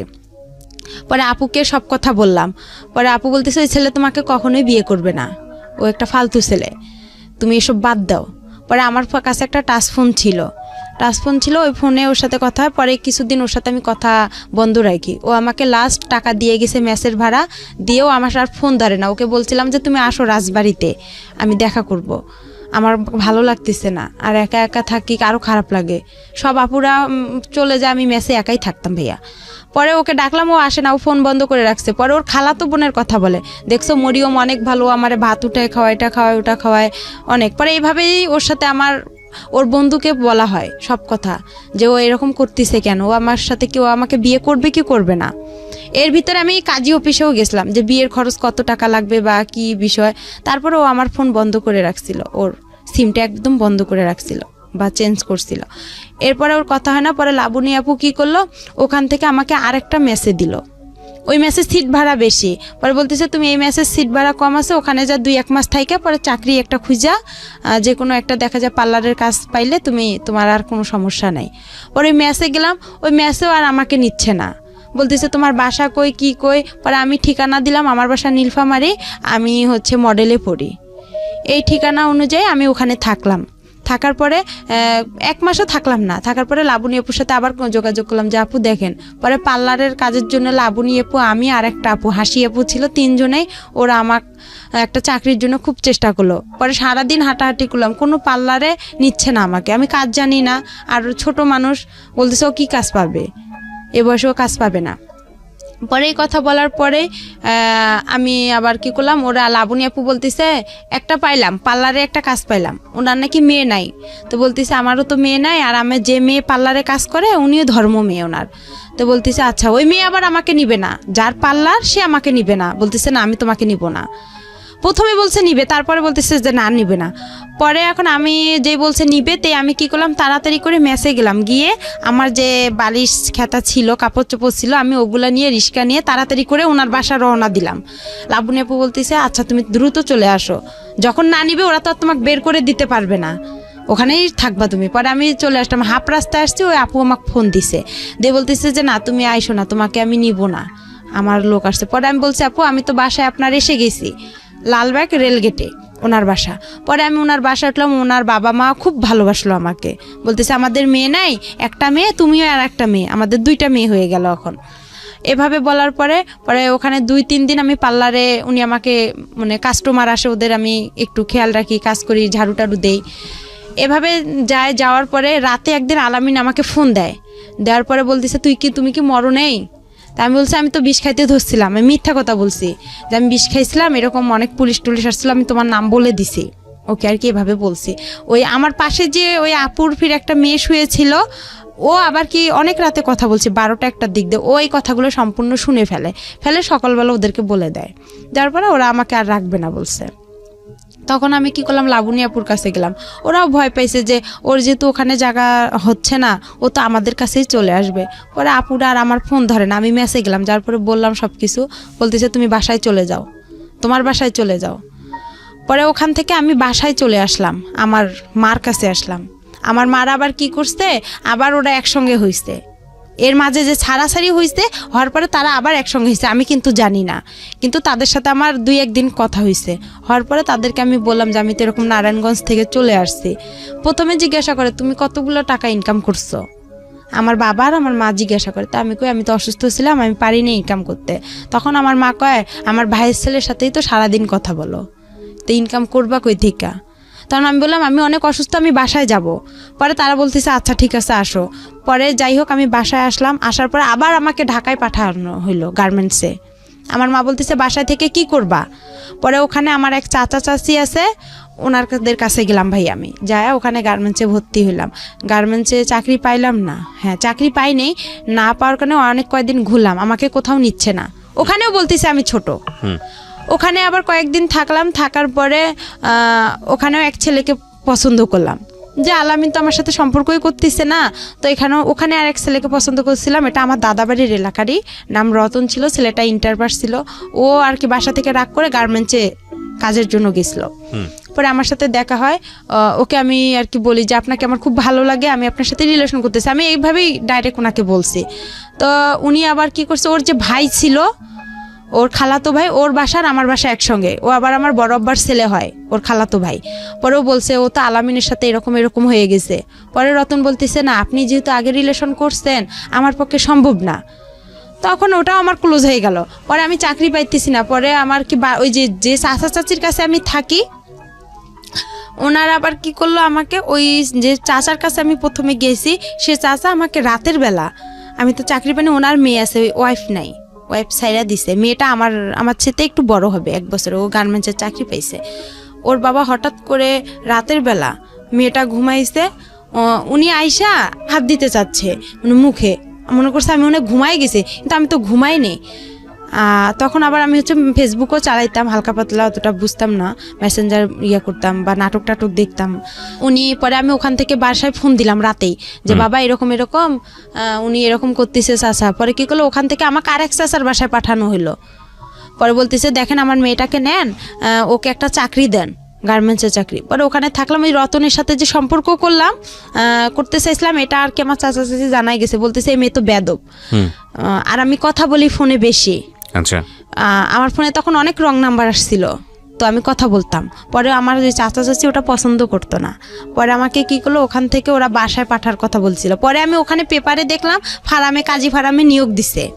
পরে আবার আমি ওদেরকে বললাম যে এরকম চাচি কাজী ফার্মে নিয়োগ দিছে, আমি এই চাকরিটা অনেকদিন ধরে করতে চাই, আমার খুব ইচ্ছা, এখানে নাকি অনেক স্যালারিও দেয় ভালো, কাজও কম। পরে যাই হোক, ওখান থেকে এখন বাসায় আসবো, টাকা নাই গাড়ি ভাড়ার। পরে আলামিনকে ফোন দিছি যে আমি এরকম অবস্থায় আছি, আমার কিছু টাকা দেবো। আবার আমাকে 1500 টাকা দিছে। ওই টাকা দিয়ে আমার চাচা সহ আমরা বাসায় চলে আসলাম। বাসায় আসার পরে আমার মা বাবা অনেক অস্থির হয়ে গেছে, মানে আমাকে মারবে না ওরা কি করবে, মানে ওরা বুঝে উঠতে পারতেছে না। পরে কিছুদিন যাওয়ার পরে একটা হচ্ছে আমি আপনার কাজী ফার্মে বললাম যে এরকম নিয়োগ আসছে। আমার চাচাকে আবার বললাম যে চাচা যাই হয়েছে, আমি রতনের সাথে যেটাই করছি, বা আপনার আমি হাত জোর করে আপনি বাসায় যায় মা বাবাকে একটু বুঝা বলেন আমাকে যাতে একটু পরীক্ষাটা দিতে দেয়। আমার একটা ছাগল ছিল, ওই নারায়ণগঞ্জে যখন আমি আসলাম না ওখান থেকে ঢাকা থেকে, তখন ওই যে আলামিন যে আমাকে মেসেজ যে টাকাটা দিছিল, ওখানে আমার কিছু টাকা ছিল, ওইটার আমার একটা নাকের নথ ছিল, ওই নথটা বিক্রি করে আমি একটা ছাগল কিনছিলাম। তো এই ছাগলটা ছোট ছিল, অনেক বেশ বড় হয়ে গেছে, 5000-6000 টাকা হবে। পরে এখন আমি যে ফার্মে পরীক্ষা দিতে যাবো, আমাদের কাছে কিন্তু কোনো টাকা নাই। আমার মা আবার আসলো রংপুরে আমার নানার বাসায় বেড়াইতে। যাই হোক ওখানে আসলো, আসার পরে আমার বাবা আর আমি কি করলাম, পরীক্ষা দেওয়ার জন্য আমরা যাব হচ্ছে কুড়িগ্রামে। প্রিয় শ্রোতা, অনুষ্ঠান চলতে চলতে আপনাদের জন্য একটি বিশেষ অ্যানাউন্সমেন্ট করতে চাই। সেটা হলো আমি আরেকটি অনুষ্ঠান করি রেডিও আম্বার 102.4 FM প্রতি শনিবার রাত 10টায় প্রচারিত হয় মাইক্রোফোন টেস্টিং 1024। হয়তোবা অনেকেই শুনেছেন, বাংলাদেশের রেডিওর ইতিহাসে সর্বপ্রথম মিউজিক রিয়েলিটি শো, গানের রিয়েলিটি শো, এবং 2019 সালের সেরা আম্বার ভয়েস আমরা খুঁজে বের করবার চেষ্টা করছি। সেখানে আপনি অডিশন দিয়ে সেখানে আপনি অংশগ্রহণ করে সেরা আম্বার ভয়েস বিক্রি করব। তো যাই হোক ওটা আর হয়নি। পরে ছেলেটাকে দিয়ে আমার বিয়ের জন্য খুব চেষ্টা করেছিলাম, আমি বিয়ে করবো না। তখন আবার আলামিন আমাকে তার 2 দিন পরে ফোন দিছে। আলামিনের সাথে আমার কথা হয়েছে, কথা হওয়ার পরে আমার যে দাদি অন্ধ ছিল তাকে আমি রান্না করে দিতে গেছি। আমার বাবা আবার আমার দাদিকে পছন্দ করে না, রান্না করতে কেন গেছি এটা নিয়ে আমাদের বাসায় একটু হালকা পাতলা কথা হইতে হইতে মারধর শুরু হয়ে গেল। আমাকে বাসায় বৃষ্টি পড়ছে, আমাদের টিনের ঘর ছিল, বৃষ্টি পড়ে খাট ভিজে গেছে বিছানা। তো এখন আমার মা বলছে ওইটা উঠায় ফেলাও। তাই আমি বলতেছি এতটুকু ভিজাতে কিছু হবে না। এই সামান্য একটা কথা নিয়েই আমাকে তারা অনেক মারধর করলো, অনেক এমনভাবে মারধর করলো যা মানে গাছের যে মোটা ডালগুলো আছে ওই ডাল দিয়ে অনেক মারছে। মারতে মারতে আমি যে টিনে ঘরের যে একটা কোনাচি থাকে, কোনাটা মানে টিনের 2 সাইড দিয়ে বের হয়ে আমি চলে গেলাম। মানে আমাকে লাঠি দিয়ে এমনভাবে ঘুতানো হচ্ছে যে আমার মানে শরীর মানে ছিদ্র হয়ে যাচ্ছে। এভাবে বের হলাম, হওয়ার পরে সকাল আমার কেউ আসলো না আগাইতে। পরে আমার বড় আম্মা বলতেছে মেয়েটারে এভাবে মাইরা ফেলাইতেছে, তুই দেখতেছিস না? আমার সৎমারে বললো, আমার ভাই আর সৎমা ভ্যানের উপরে বসে আছে। কেউ কিন্তু আমাকে আগাইতে জানে। পরে আমার ওই বড় আম্মা এসে দরজা, একরামুল তুই দরজা খোল, মেয়েটারে কি মেরে ফেলবি, এভাবে বলার পরে দরজাটা খুলে দিল। পরে সকাল হয়েছে, হওয়ার পরে আমি আবার কি করছি, আমার মার সাথে আবার সকালে আবার আমার বাবা ঝগড়া লেগে গেছে। লাগার পরে পরে আবার কি করছে আমার বাবা, বলতেছে তুই চলে যা, আমার মা চলে যাবে দাদার বাড়ি, নানার বাসায় ওনার ছেলেকে নিয়ে। তার আমি বলতেছি আমিও আমার মার কাছে চলে যাব, আমার নিজের মার কাছে চলে যাব, আমার মোবাইলটা নিয়ে দেন, আমি মোবাইলটা বিক্রি করলে আমার টাকা হবে, এই টাকা নিয়ে আমি চলে যাব। এভাবে বলার পরে দেখা যায় আমার বাসায় আর কি, আমার ওই গ্রাম অঞ্চলে আমার যে দাদা ছিল বিচারক, উনি এসে আর কি যাই হোক করতেছে, দরকার নেই কেউ কারো কোথাও যাওয়ার দরকার নেই, একরামুল তুই ভালো হ, মেয়ে এখন একটু বড় হয়েছে, বিয়ের শাদীর ঘর আসবে, এখন তুই ভালো হওয়ার পরে এভাবেই যাই হোক হয়ে গেল। হওয়ার পরে চুপচাপ সবাই, সন্ধ্যা লাগছে, সন্ধ্যার সময় আমার বাবা দোকানে গেছে, ভাই বাহিরে, মা রান্না করতেছে। আর আমার মা আবার ওই যে রংপুরে আমি যেদিন পরীক্ষা দিতে গেলাম, সেদিন আমার মা ওখান থেকে ঘর বিক্রি করে 5,000 টাকা নিয়ে আসছে। ওখানে যে আমার আগের ঘর বাড়িগুলো ছিল রংপুরে নানার বাসায়, ওগুলো সব বিক্রি করে চলে আসছে ওরা। তখন ওই 5,000 টাকা নিয়ে আসছে। ওই 5,000 টাকা আমি কি করছি, ওই ছেলেকে, আমার চাচিকে বলছি যে চাচি ওই ছেলেটাকে বলেন তো, আমার আর মারধর ভালো লাগে না, আমার খারাপ লাগতেছে অনেক। খুব কান্না করছি তার কাছে। করার পরে সে পরে বলতেছে, আমি বলতেছি রানাকে বলেন, ওই যে ছেলে মিস্ত্রি ওর নাম ছিল রানা। পরে আমি বলতেছি রানাকে বলেন আপনি, দেখেন ও আমাকে আমার মার কাছে রেখে আসবে নাকি। কয় কি না, তুমি এই কথা বললে কি সে তোমাকে নিয়ে যাবে, তুমি বলতে হবে যে আমি তোমাকে বিয়ে করলে সে তোমাকে আগায় রেখে আসবে, আর 5,000 টাকা দিয়ে কি হবে। এই কথা বলে আমি বলতেছি আচ্ছা ঠিক আছে, আমার নাকের নটটা আছে, এটাও আপনার কাছে রাইখেন, এটা আপনি বিক্রি করে নিয়েন। আমি ভাবলাম যে সবারই তো একটু না একটু লোভ আছে। পরে এভাবে সন্ধ্যা লাগছে, আমার সবাই দিক ওদিক হয়েছে, আমি 5,000 টাকা নিছি। আর আমার ব্যাগের কাপড় চোপড় আগে থেকে আমার ওই চাচির ঘরে ছিল, ওই কাপড় চোপড় নিয়ে ছেলেটা আসছে সন্ধ্যার দিক দিয়ে। ছেলেটা আগে থেকেই বাহিরে ছিল, ও মানে সাইকেল নিয়ে। পরে ওই ছেলেটা আসছে সন্ধ্যার দিক দিয়ে আমি ছেলেটার সঙ্গে চলে গেছি। ছেলেটা অনেক জোরে মানে ভয় পাচ্ছে। আর আমার আব্বু একটু মানে পুলিশ থানায় করতো, আওয়ামী লীগ করতো।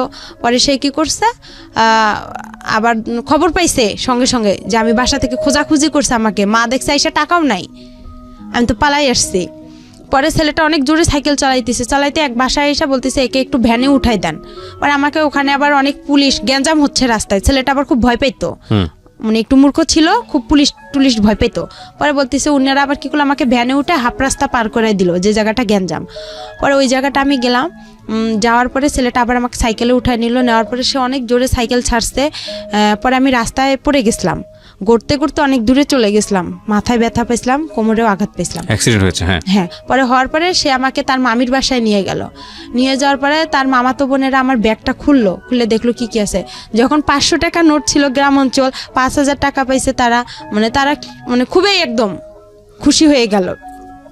পরে আমি বলতেছি যে আমার মাথায় পানি ঢালা হইলো, আমাকে পানি খাওয়ানো হয়েছিল। হওয়ার পরে আমি একটু হালকা ভালো লাগতেছিল। পরে বলতেছে ছেলেটা আমার ঘরে একাই, ওরা সবাই বের হয়ে ছেলেটাকে আমার ঘরে রেখে আসছে। পরে ছেলেটা আমার গায়ে টাচ করতে চাচ্ছে। আমি বলতেছি আপনি আমাকে টাচ করবেন কারণ আপনাকে না আমি বলছি যে আমার মার কাছে রাখতে হবে। তো বলতেছে আপনি না বলছেন আপনার চাচিকে বিয়ে করবেন আপনি আমাকে। আমি বলতেছি আমি তো একটা ছেলেকে সম্পর্ক করি, আমি একটা ছেলেকে খুব ভালোবাসি, আর আমি আপনাকে বিয়ে করতে পারবো না, আর আপনাকে আমার ভালো লাগতে হবে। আমি তাকে এভাবে বুঝাই বলছি। আপনি কেন বুঝতেছেন? আমার সৎমাও তো আপনার সাথে বিয়ের কথা বলছে, আমি তো বলেই দিচ্ছি যে না আমি আপনাকে বিয়ে করতে পারবো না। তারপরে বলতেছে যদি না হয়, তার মামা বলতেছে, আমার ওই মামা শ্বশুর বলতেছে তাহলে তোমার বাবাকে ডাক দেবো। পরে আমি বলতেছি বাবার যদি ডাক দেয় তাহলে তো আমার অবস্থা আরও খারাপ আছে, তাহলে আমার এই দুনিয়াতেই রাখবে না, তাহলে আমার কি হবে। পরে এখন ওই রাতেই যাই হোক ওরা আমাকে ওই রাতের 1টা বাজে ওরা আমাকে কাজী অফিসে নিয়ে গেল, নিয়ে যায় ওখানে আমার বিয়ে পড়াবে। পরে এখন কবুল বলতে বলছে তখন আমি একটা কবুল বলছি, আর বাকি 2টা বলিনি। না বলে আমি ইচ্ছা করেই আমি ওখানে মাথা ঘুরে পড়ে গেছি। পড়ে যাওয়ার পরে আধা ঘন্টার মতন আমি নিঃশ্বাস নেই না, মানে ওরা আমার কাছ থেকে যখন সরে যায় আমি তখন নিঃশ্বাসটা নিয়ে আবার নিঃশ্বাস বন্ধ করে রাখি। এভাবে আর কবুল বলিনি। পরে কাজী বলতেছে কবুল বলতে হবে না, আর আপনারা নিয়ে যান, সমস্যা নাই। পরে তার বাসায় আর সরাসরি আনে, তার বোনের বাসায় রাখছিল আমাকে। ওখান থেকে সকালবেলা আমাকে ওই ছেলে নিয়ে আসছে। পরে নিয়ে আসার পরে দেখি ছেলেটা মানে মূর্খ তো একদম, একগুলো জুতা পরছে অনেক বড় বড়, একটা পাঞ্জাবি পরছে অনেক ঢিলা, অনেক কীরকম। আমার কাছে খুব খারাপ লাগছিল যে এই ছেলে এসব পরছে কেন। আবার ওই যে বরের যে টুপিগুলো মাথায় দেয় ওগুলো পরছে। আমি বলতেছি এটা কি কোনো পাগল না আশ্চর্য, যেগুলো কি। আমি কিন্তু ভাই গ্রামে সেরকম বড় হইনি, আমি যে সৎ নানার বাসায় বড় হয়েছি, মানে একটা ভালো ফ্যামিলিতে বড় হয়েছি। অত্যাচার হলেও একটা মানে পরিবেশ বুঝতে পেরেছি। হ্যাঁ, তারপরে আর কি আমি ওসব আমার কাছে খুব খারাপ লাগছে। আয়সা দেখলাম, ওদের বাসা আসলাম, সবাই বলতেছে যে আসতেছে, বলতেছে এই মেয়েটা কে, কই থেকে আসছে, এত সুন্দর মেয়ে। পরে আমার চুল দেখে সবাই পাগল হয়ে গেছে, আমার চুল মাশাআল্লাহ অনেক বড়, বলতেছে মেয়েটা এত সুন্দর, বলতেছে রানার বউ। না, এটা বিশ্বাসই হয় না, এটা কোনো ভদ্র ঘরের মেয়ে। এর তো গেট আপ দেখে, একটা ছেলে বলতেছে এর গেট আপ দেখে বোঝা যায় না, ছেলেটা শিক্ষিত ছিল। বলতেছে আপু কই থেকে আসছেন, তা আমি বলতেছি যে আমি রানার বউ। পরে বিশ্বাস করে না কেউ। পরে যাই হোক, ওনার বাসায় আসে দেখি ওনার বাসা ভেয়ে কিছু নাই, শুধু একটা চৌকি ছিল, একটা টেবিল ছিল। আর আমার মা সৎমা বলছিল তারা অনেক বড় লোক ছিল, তারা সেই রকম ফ্যামিলি। পরে যাই হোক, এভাবে যাওয়ার পরে তার সাথে আমার 5-6 দিন, কিন্তু তাকে যে আমি টাচ করতে দেইনি। আমি এখানে একটা কথা বলি আপনাকে, এই ছেলেটার নাম ছিল রানা। জি। এর সঙ্গে বিয়েটা দিল কে তাহলে আপনার? আমি যে তার মামার বাসায় আসলাম, পালায় যে তার সঙ্গে আসলাম, তার মামার বাসায় উঠলাম। তারা যে আমার পরিচয়টা কিভাবে হয়েছিল রানার সঙ্গে? পরিচয়টা হয়েছিল আমাদের বাসার পাশে যে চাচার বাসা, সে ওনার সঙ্গে পালিয়েছিলেন কেন? পালিয়েছিলাম ওই যে বাবা যে মারধর করলো আমাকে, মারধর করলো, তখন আমি আর খুব চিন্তা করলাম যে এত মার খাইছি, আমি আমার মার কাছে চলে যাব। বেছে নিলেন রানাকে কেন বেছে নিলাম, ও একটু হাবা বোবা টাইপের ছিল। আচ্ছা, তো আপনি হাবাগোবা মনে করে ওর হাত ধরেছেন, ও আপনাকে হাবাগোবা বানিয়ে দিয়েছে।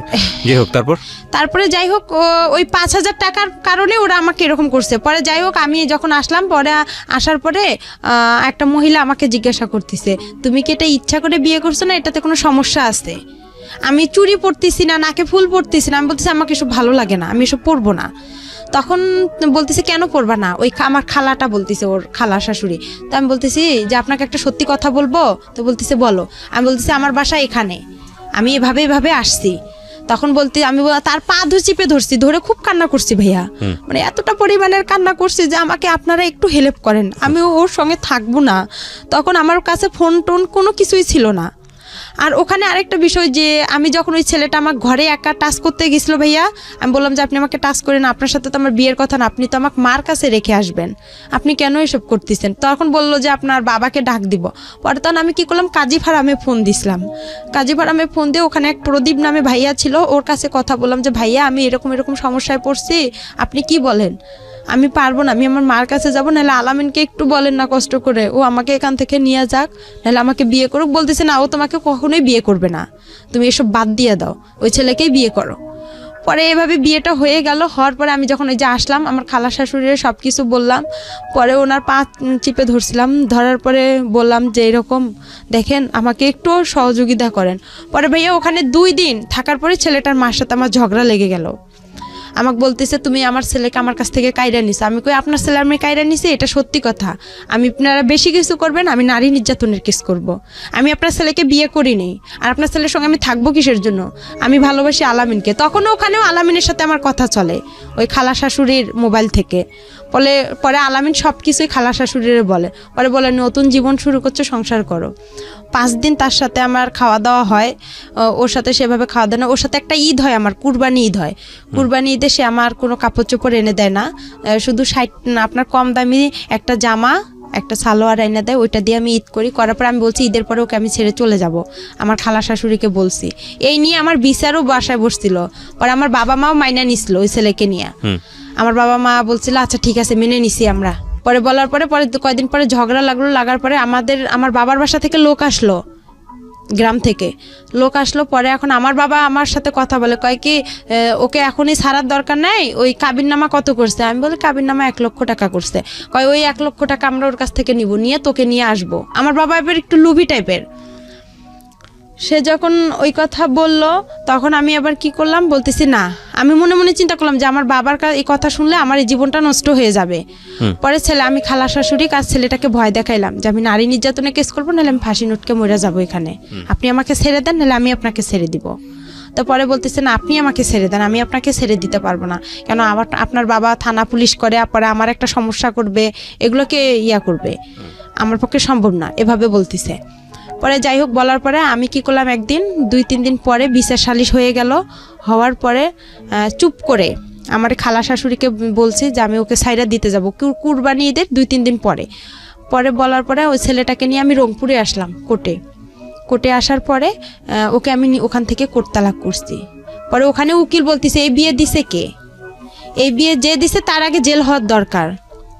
পরে ওখানেও আমি খুব কান্নাকাটি করি তাদের কাছে। কান্নাকাটি করার পরে ছেলেটা আবার কী করলো, আমার যে 5,000 টাকা ওরা নিছিল, আমি বলছি আমি তো আপনাকে সাইরা দিতে গেলে আমার তো টাকা লাগবে, কিন্তু আপনি আমাকে ফুল টাকা 5,000 দিবেন, আমি ওই টাকা নিয়ে আমার যেখানে মন চায় আমি সেখানে চলে যাব। তখন তো আর আমার বাবা আপনার কিছু করতে পারবে না। পরে ওখানে ওকে আমি কোর্ট তালাক করে আমি কি করলাম, আমার মার বাসা আমি এতটুকু জানি আপনার বগুড়া দুপচাচি আসলাম ঠিকানা খুঁজতে খুঁজতে। আইসা বললাম আমার মার নাম বলছি রোকেয়া। আর রোকেয়া বলার পরে তখন মানে আপনার আসল মা? হ্যাঁ, আসল মার কাছে আসলাম। কত বছর বয়সে? তখন আমার বয়স হবে হয়তো এইটে পড়েন আপনি, ওই সময়ের বয়স মানে 14 থেকে 15 বছর বয়স। হ্যাঁ, এই জীবনের প্রথম আসল মাকে দেখতে যাচ্ছেন। হ্যাঁ, ওকে, তারপর মার কাছে আসলাম। ওখানে খুঁজতে খুঁজতে আসার পরে মাকে এসে সবকিছু বললাম যে আমার এরকম একটা বিয়ে হয়ে গেছে, এরকম। আমার মা আবার আমার বাবাকে ভয় পাচ্ছে, অনেক ভয় পাওয়ার কারণে পরে আর কি যাই হোক ভয় পাইতেছে। পরে আমি বলতেছি কিছু হবে না, কোনো সমস্যা না। ভয় পাচ্ছে আমার বাবা থানা পুলিশ করে, সে যদি আবার কেস করে আমার মার উপর। আর আমার মার উপর কেস করেছিল আপনার বাবা? হ্যাঁ। কিসের কেস? এর আগে কেস করছিল, এটা আমি মাঝখানে বলতে পারিনি। কিসের কেস? কেস করছিল এর আগে আমার ছোটবেলা আমার মা আমাকে নিয়ে আসছিল, ও সেই কারণে কেস করছিল।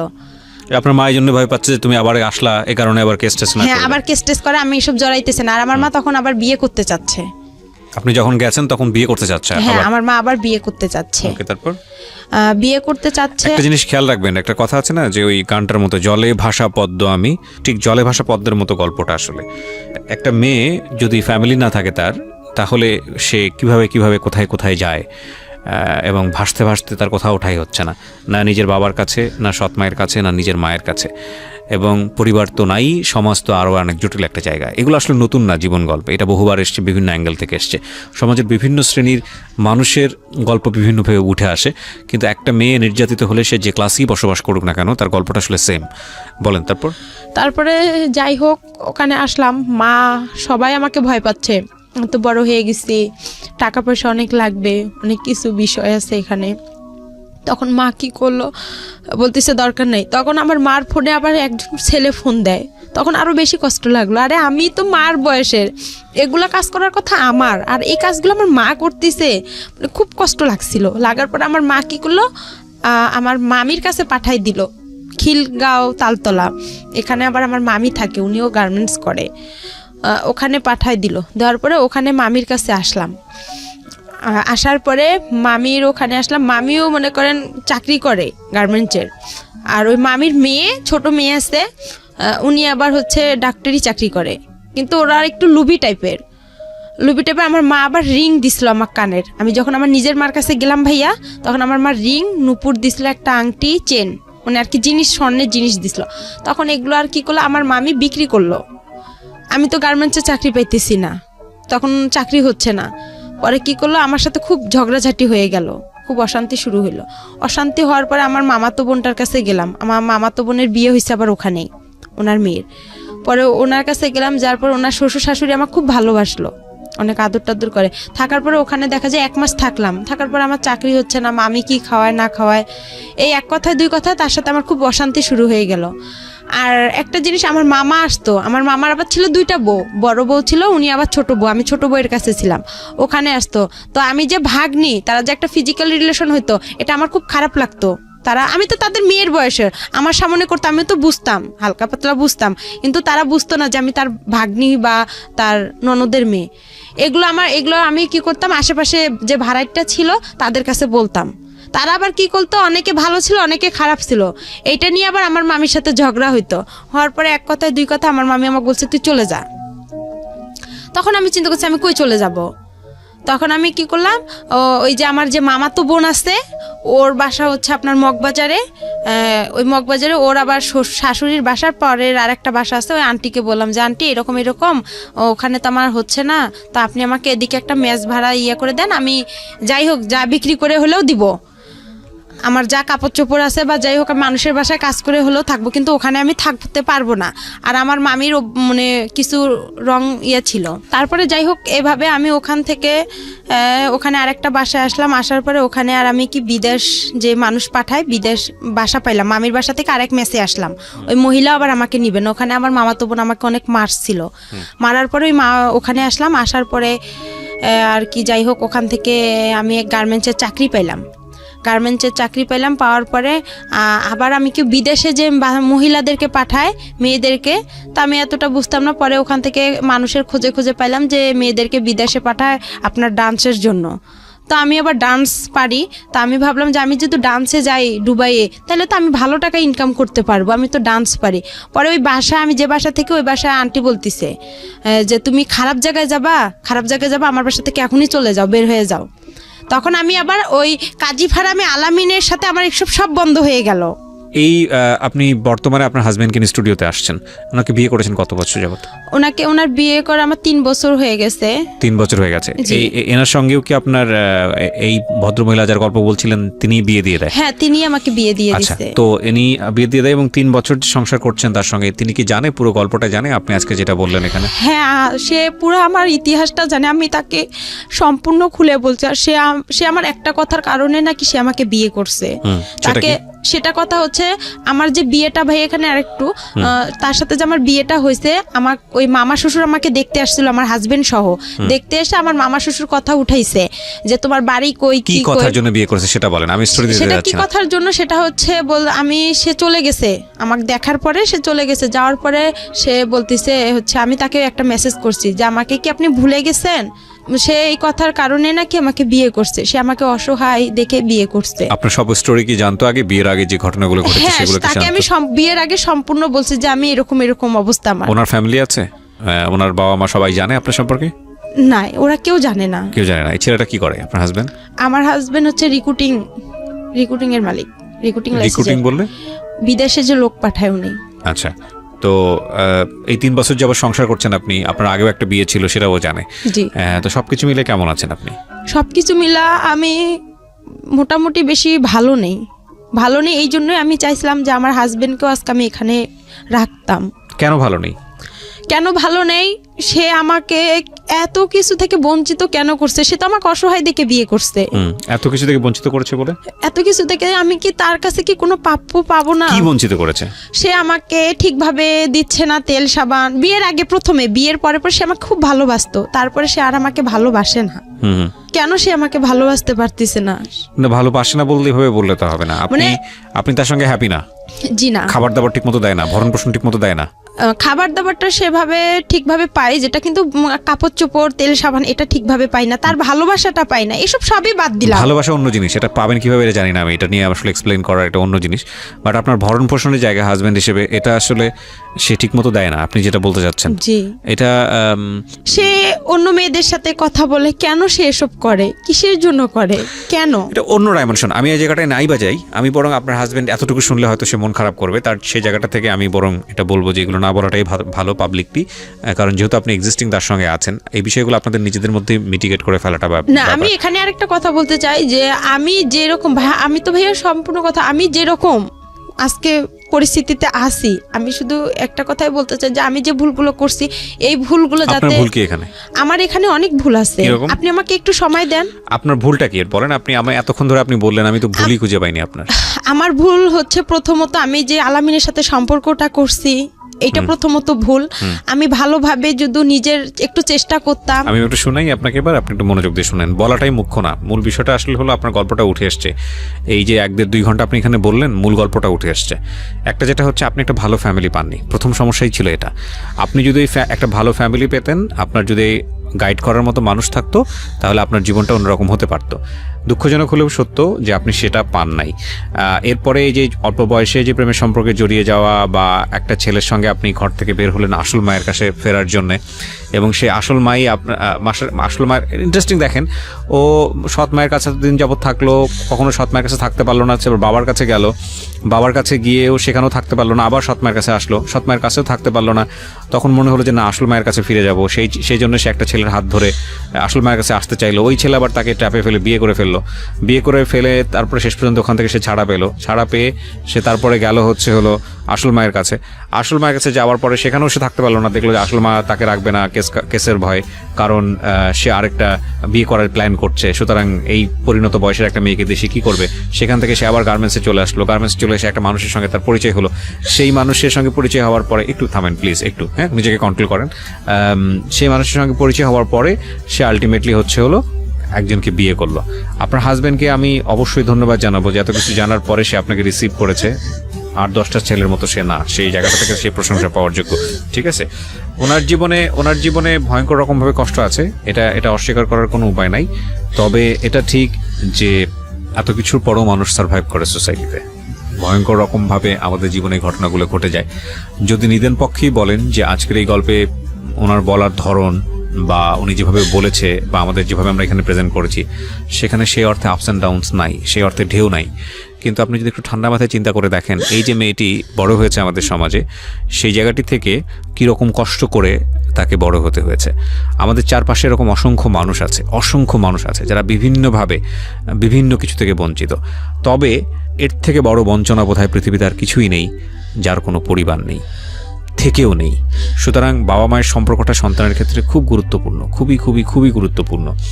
আল্লাহ আমাদের সবাইকে, অন্তত বাবা যারা হয়েছি, মা যারা হয়েছি, তো তাদেরকে অন্তত এই জায়গাটাতে। অনেক পুলিশ গ্যাঞ্জাম হচ্ছে রাস্তায়, ছেলেটা আবার খুব ভয় পেতো, মানে একটু মূর্খ ছিল, খুব পুলিশ ভয় পেত। পরে বলতেছে উনারা আবার কি করলো, আমাকে ভ্যানে উঠে হাফ রাস্তা পার করে দিল, যে জায়গাটা গ্যাঞ্জাম। পরে ওই জায়গাটা আমি গেলাম, যাওয়ার পরে ছেলেটা আবার আমাকে সাইকেলে উঠায় নিল। নেওয়ার পরে সে অনেক জোরে সাইকেল ছাড়ছে। পরে আমি রাস্তায় পড়ে গেছিলাম, গড়তে অনেক দূরে চলে গেছিলাম, মাথায় ব্যথা পেয়েছিলাম, কোমরেও আঘাত পেয়েছিলাম, অ্যাক্সিডেন্ট হয়েছে। হ্যাঁ, পরে হওয়ার পরে সে আমাকে তার মামির বাসায় নিয়ে গেল।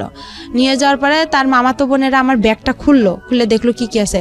যখন 500 টাকা নোট ছিল, গ্রাম অঞ্চল, 5000 টাকা পাইছে তারা মানে খুবই একদম খুশি হয়ে গেল। পরে আমি বলতেছি যে আমার মাথায় পানি ঢালা হইলো, আমাকে পানি খাওয়ানো হয়েছিল। হওয়ার পরে আমি একটু হালকা ভালো লাগতেছিল। পরে বলতেছে ছেলেটা আমার ঘরে একাই, ওরা সবাই বের হয়ে ছেলেটাকে আমার ঘরে রেখে আসছে। পরে ছেলেটা আমার গায়ে টাচ করতে চাচ্ছে। আমি বলতেছি আপনি আমাকে টাচ করবেন কারণ আপনাকে না আমি বলছি যে আমার মার কাছে রাখতে হবে। তো বলতেছে আপনি না বলছেন আপনার চাচিকে বিয়ে করবেন আপনি আমাকে। আমি বলতেছি আমি তো একটা ছেলেকে সম্পর্ক করি, আমি একটা ছেলেকে খুব ভালোবাসি, আর আমি আপনাকে বিয়ে করতে পারবো না, আর আপনাকে আমার ভালো লাগতে হবে। আমি তাকে এভাবে বুঝাই বলছি। আপনি কেন বুঝতেছেন? আমার সৎমাও তো আপনার সাথে বিয়ের কথা বলছে, আমি তো বলেই দিচ্ছি যে না, আমি আপনাকে বিয়ে করতে পারবো না। তারপরে বলতেছে যদি না হয়, তার মামা বলতেছে, আমার ওই মামা শ্বশুর বলতেছে তাহলে তোমার বাবাকে ডাক দেব। পরে আমি বলতেছি বাবার যদি ডাক দেয় তাহলে তো আমার অবস্থা আরও খারাপ আছে, তাহলে আমার দুনিয়াতেই রাখবে না, তাহলে আমার কি হবে। পরে এখন ওই রাতেই যাই হোক, ওরা আমাকে ওই রাতের 1টা বাজে ওরা আমাকে কাজী অফিসে নিয়ে গেল, নিয়ে যায় ওখানে আমার বিয়ে পড়াবে।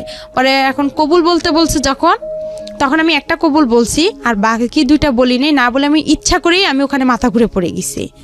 পড়ে যাওয়ার পরে আধা ঘন্টার মতন আমি নিঃশ্বাস নেই না, মানে ওরা আমার কাছ থেকে যখন সরে যায় আমি তখন নিঃশ্বাসটা নিয়ে আবার নিঃশ্বাস বন্ধ করে রাখি, এভাবে আর কবুল বলিনি। পরে কাজী বলতেছে কবুল বলতে হবে না, আর আপনারা নিয়ে যান, সমস্যা নাই। পরে তার বাসায় আর সরাসরি আনে, তার বোনের বাসায় রাখছিল আমাকে।